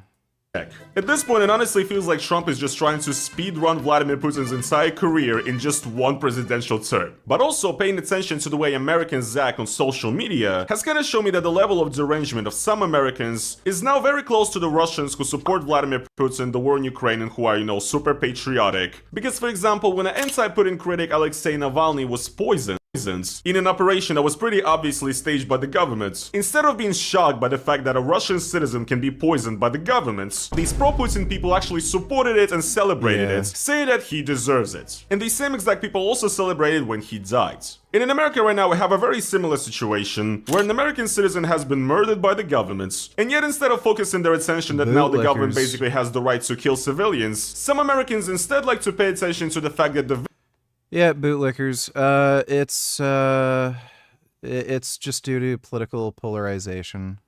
victim was actually woke and therefore deserved everything. Now, obviously, I'm referring to something you've probably already heard of, which was the tragic fatal shooting that happened in Minneapolis recently, where an ICE agent killed an American citizen, Renee Good. Now, I don't know if I'm gonna be called like a woke person for this or something, but I just don't think that the government should have the right to kill civilians, and then the president should go and defend those actions publicly. I'm sorry for this hot take, okay? But I just think it would be good if the government didn't have the ability to murder citizens. In America, in Russia, in any country of the world. No, haven't really done any Olympic lifts. I wanted to start doing power cleans, but I got the carpal tunnel, so I haven't been able to do it. Well, a lot of Americans are obviously disgusted right now, and they're, going out to protest, they're talking about this. And while a lot of people do understand that if the government has the right to kill civilians, then that means that you, as an average civilian, are also now in danger. It also means that you can be shot now too. Some Americans are having a bit of a different reaction. And once again, it just makes me feel like America is on the verge of being turned into Russia. Here's, for example, a great post on Instagram. Now, admittedly, this was posted by Andy No, who's like an insane right-wing grifter, so the comments are also going to be deranged, but bear with me. Andy writes, I found the Venmo of the woman shot dead in Minneapolis by ICE after accelerating into an agent. Renee Good's mother was paying her bills. Her image features a BLM logo, and in 2020 she paid someone for terrorism. It has her profile picture here with Black Lives Matter. How terrible, guys. This means that she deserved to die, of course, right? Because this is just American politics now, I guess. You actively support the death of the people Congratulations, you're banned. that you disagree with. Her mother was sending her money. Holy shit, how terrible. It's not like a lot of Americans are having to rely on their parents still and cannot like afford rent and shit. But also, yes guys, she sent somebody a Venmo with the caption terrorism. Clearly this way he exposes that this was a woke terrorist sleeper cell, okay? Of course guys, this is what scary terrorist ISIS people do, right? They use Venmo, and also when they send money to somebody, they make sure to write down that it's for terrorism in the in the description. I mean, this is incredible, right? Like, obviously this post is made for 60 IQ people, but you gotta realize there's a lot of people who believe this shit. And let's take a look at what Americans are saying. The world is a better place without her. It takes a lot for a woman to lose custody of her children. Enough said. Such a shame. She had leftist brain rot and now has orphaned her children due to her actions. She's not an angel. She's the opposite. And also people are talking about like details of her personal life that are completely irrelevant too. Oh, it basically, once again, the point that it's actually all fine, you guys. She just deserved to get shot by the ICE agent because she lost custody of her children, I guess, or whatever. I don't even know if it's fucking true, but even if it is, what is the correlation here? She supported BLM, of course, as well. She was woke. That is also a reason why these people think she deserves to die. This is fucking insane. And honestly, just once again, reminds me of the way people reacted to when Navalny was poisoned by the government. When I saw that happening, right, my thought as a Russian was, look, this is ridiculous. Our government is just flat out showing to us that they have the right to kill us if we disagree, right? They just have the right to shoot us, to poison us, and just treat us like complete cattle, right? And even if I did not support Navalny, I think I would be still against it because, in general, once again, hot take, I just don't like when the government kills civilians, okay? I'm sorry for this hot take. However, when the story broke out and Navalny actually survived the poisoning, the entirety of the Russian propaganda and state media and also all these Kremlin bots online and just simple like, Putin supporters online, they're all basically saying that, first of all, it did not actually happen. Navalny is just trying to get some sympathy points. Но это совсем не значит, что его травить нужно. Кому он нужен-то? Ты понимаете? Если бы хотели, наверное, довели бы до конца. He did not get poisoned by the government, but even if it did happen, he actually deserved it. Because he's a Western sellout, a traitor to Russia, who doesn't support the great leader Vladimir Putin, yada yada yada. So the entirety of the conversation was basically flipped on its head. Instead of talking about the real issue, which is the fact that the government has the right to poison people with military-grade chemical weapons, okay? Instead of talking about that fact, they simply talked about Navalny's like past issues, all the ways in which he betrayed Russia throughout his career, whatever the fuck. The government started producing endless like theories about what actually happened, trying to cloud the minds of the people kind of, so that the people once again don't discuss the root of the issue. And that is what's pretty much happening in America right now, I think. I mean, like, look at this comment right here. Renee Good was a mother of 3. She lost custody of her 2 eldest children under suspicion of child abuse to her first husband. Her second husband, Tim Macklin, died young, the circumstances of which are not made public, so... Yeah, I'm sure she killed him. He's basically saying that, she killed her own husband too, right? She moved to Canada immediately after Trump was elected. Why didn't she stay, or couldn't she stay? Rebecca has rap sheets in multiple states. These facts don't set up to the innocent mother narrative. It's the exact same. So, this is This is foreign propaganda that is being fed to fucktards. So there are dumbass fucktards who support Trump, and they're being fed foreign propaganda that makes them think that political killings are justified. And this is the way you do it. You tell them stupid shit about, oh, she was a criminal. She had bad relationships with her ex-husbands. She's mentally unstable. She deserved to die. If you feed people propaganda where, like, you just say, you know, kill somebody who doesn't agree with your political beliefs, it's not something, like, you're gonna convince some people, I guess, if they're really unhinged. It's not something somebody can use to justify their position. But if you find some unhinged people who at the core believe that political violence is justified, and then you tell them this, they have an excuse, you know, to say, oh, well, it's okay to kill her because this, that, and the other thing, then this is how they justify it. So there's just a lot of unhinged people that are hearing, like, stupid, nonsensical foreign propaganda. Most of this is probably coming from Russia, since the right-wing political sphere seems to be getting influenced more by Russia, and the left-wing political sphere is getting influenced more by China. It's so like, again, people are fucking idiotic fucking chimpanzees who can't fucking think for themselves, and it's so easy to just radicalize people. Shit that happened when Navalny got fucking poisoned. They were saying that he pretended to get poisoned. They also said that he did get poisoned, but by alcohol. And look, he said this one thing that one time. That means that he's also lying right now. Like, these people are just doing anything to excuse what happens because they think that the person that got shot is their ideological enemy or whatever. Yeah. And look, I've been noticing this kind of behavior from Americans on the internet for a while now, especially from Republicans. For example, a few years ago, remember the situation with the female NBA player, Brittany Griner, who got arrested in Russia and was sent to prison for having like a weed vape? It was a pretty big story, like an international scandal. She actually ended up going to prison for a little bit, but then she was actually exchanged. There's a good chance she never had any weed or vape on her. They just made it up.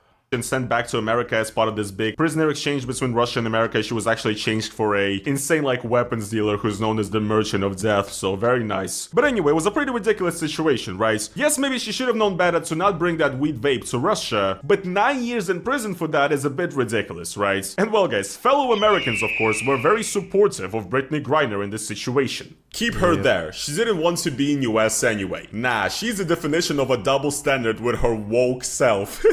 Maybe they let her out early because she hates America? Bet America sounds nice about now for her. LOL. Don't break the laws of other countries. Maybe now she'll appreciate the freedom of the USA that she was so against in the past. Oh my god, this is so good. Yes, basically Republicans and Trump supporters supported the imprisonments of Brittany Griner and celebrated it. They celebrated the fact that she's now gonna be in Russian prison because she happens to be like, from their point of view, against America and against American freedom. Now, if you don't know Brittany Griner, she's African American. She has participated in protests basically for Black Lives Matter, against police brutality and so on. She chose to not be present at celebrations where there was the American anthem playing, and she requested the American anthem to not be played, and she also supported Colin Kaepernick, who's like, you know, a person that Republicans hate a lot. And so because a black person protested against police brutality and for the betterment of their community, because of that, Trump supporters and Republicans celebrated her being locked up in Russian prison for a little bit of weed. Because once again, apparently she hates America and hates American freedom. Then she goes off to Russia for a game,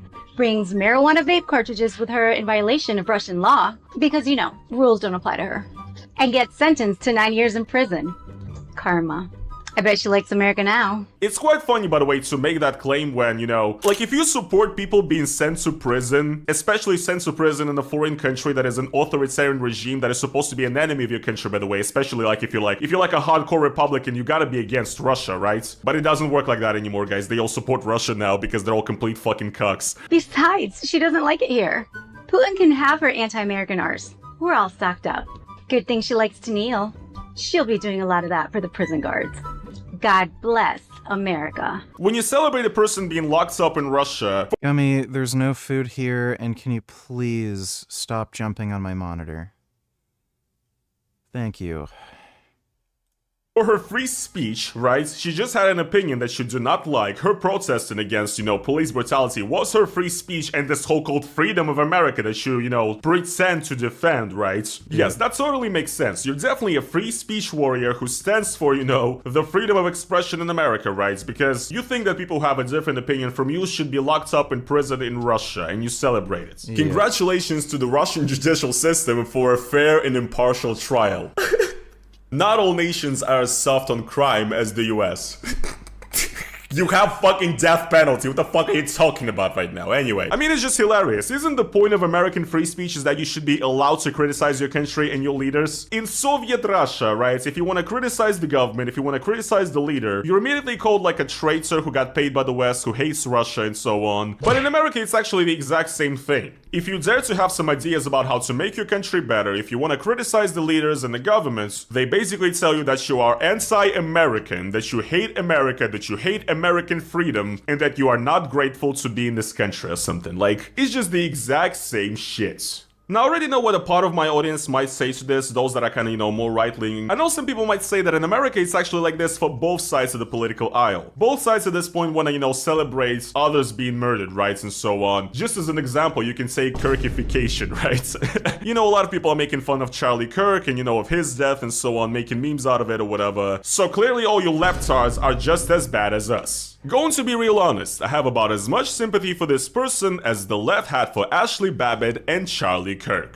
And look, while I do believe that definitely this kind of polarization that is happening right now is a big problem, everybody has the potential to, kind of glee at the death of their enemies or whatever. But here's the thing, I do think that there's a bit of a difference between the death of Charlie Kirk and the shooting of Renee Good, in my opinion, and that is the fact that Charlie Kirk was not murdered by a government agent, who was literally on duty, okay? And yes, I do think what happened to Charlie Kirk was horrifying, but the whole reason why it actually became an internet meme is because the government tried to do everything to kind of sanctify Charlie Kirk and turn him into like almost like the new Martin Luther King or something. I mean, they created like a holiday in his celebration, the Charlie Kirk Day or whatever the fuck, they have that now. There were people who were losing their jobs who were like being reported for, being gleeful about Charlie Kirk. You had these insane like corny AI videos of like Charlie Kirk in church and shit like that. These ridiculous songs like We Are Charlie Kirk.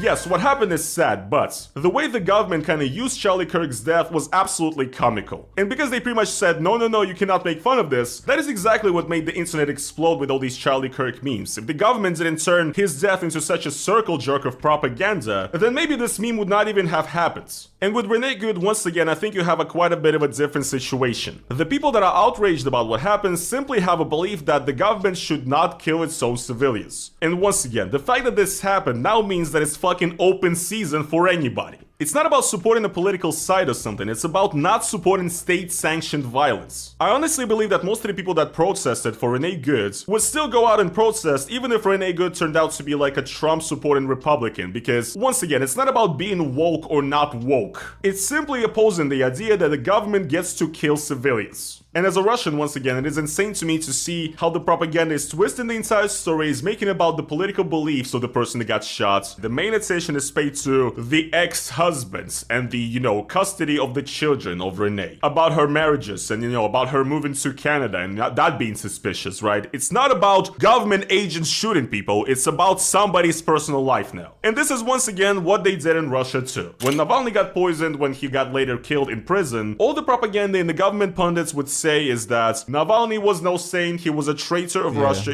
this and that. He opposed our glorious special military operation to denazify Ukraine, right? He opposed the glorious leader Vladimir Putin. That means he actually deserved it, okay? And it's just once again sad to see that so many people in the country that, unlike Russia, actually has the access to freedom of information and freedom of speech, these people have it, but they still fall in the same exact bullshit that like Russian ultra-patriot. Yeah, it's because people are fucking chimpanzees. No matter where you go, everyone acts like a retarded fucking chimp. But, yeah, society is a fucking Ponzi scheme. Just check out of it. It's just a fucking joke, dude. Alright. I am going to get to bed. I might do a workout stream tomorrow. I do have to train legs.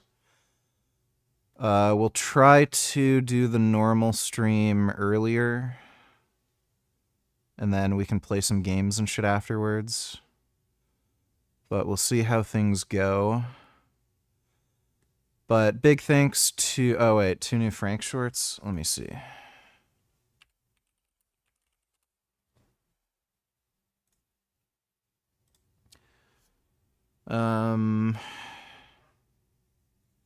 Yeah, this is going to be stupid. Dr. Taban, the Butcher of Beverly Hills, has claimed more victims. Here's a post. Bragged about finishing the procedure in under 30 minutes. Person developed large painful area of fat necrosis, noticeable scarring, basically overall horrendous results, and was dismissed, not offered any revision. And this is what Dr. Taban does. He takes your money, he butchers you, and then he ignores you and gaslights you. Another one of Dr. Taban's trademarks is his inability to perform a symmetrical procedure. No matter what he does on you, it will be lopsided. You will start with normal symmetrical eyes and you will end up lopsided because he is unskilled and has no clue what he's doing. This person, same thing. Got botched, no revision, no help, ignored by Dr. Taban and pushed on their way. Well, seems like that lawsuit that he has with Taban isn't going well for him. Might want to avoid this type of meat packaged in these roll stock machines. That's what that is. That black background and the clear front, that's done in a roll stock, which is a very expensive, usually $200,000-$300,000 machine, which means it's in a very high volume application, usually done in a USDA certified facility, which means they're spraying everything down with large amounts of chemical cleaners. So the amount of Yes, much better for everybody to get food poisoning. chemicals and bleach and chlorine and sanitizers on your meat, not as much the whole cuts.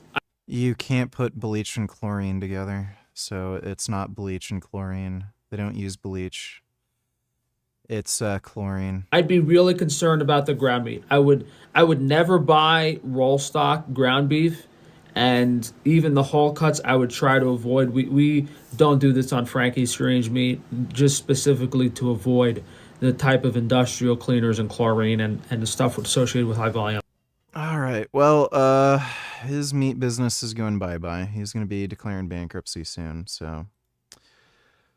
All right. Well, I'll see you all tomorrow. Might do the leg training stream tomorrow. I'll try to do everything earlier. But we'll see. But thanks to everybody who donated on Streamlabs. Really appreciate it. I'll see you all tomorrow, and sweet dreams.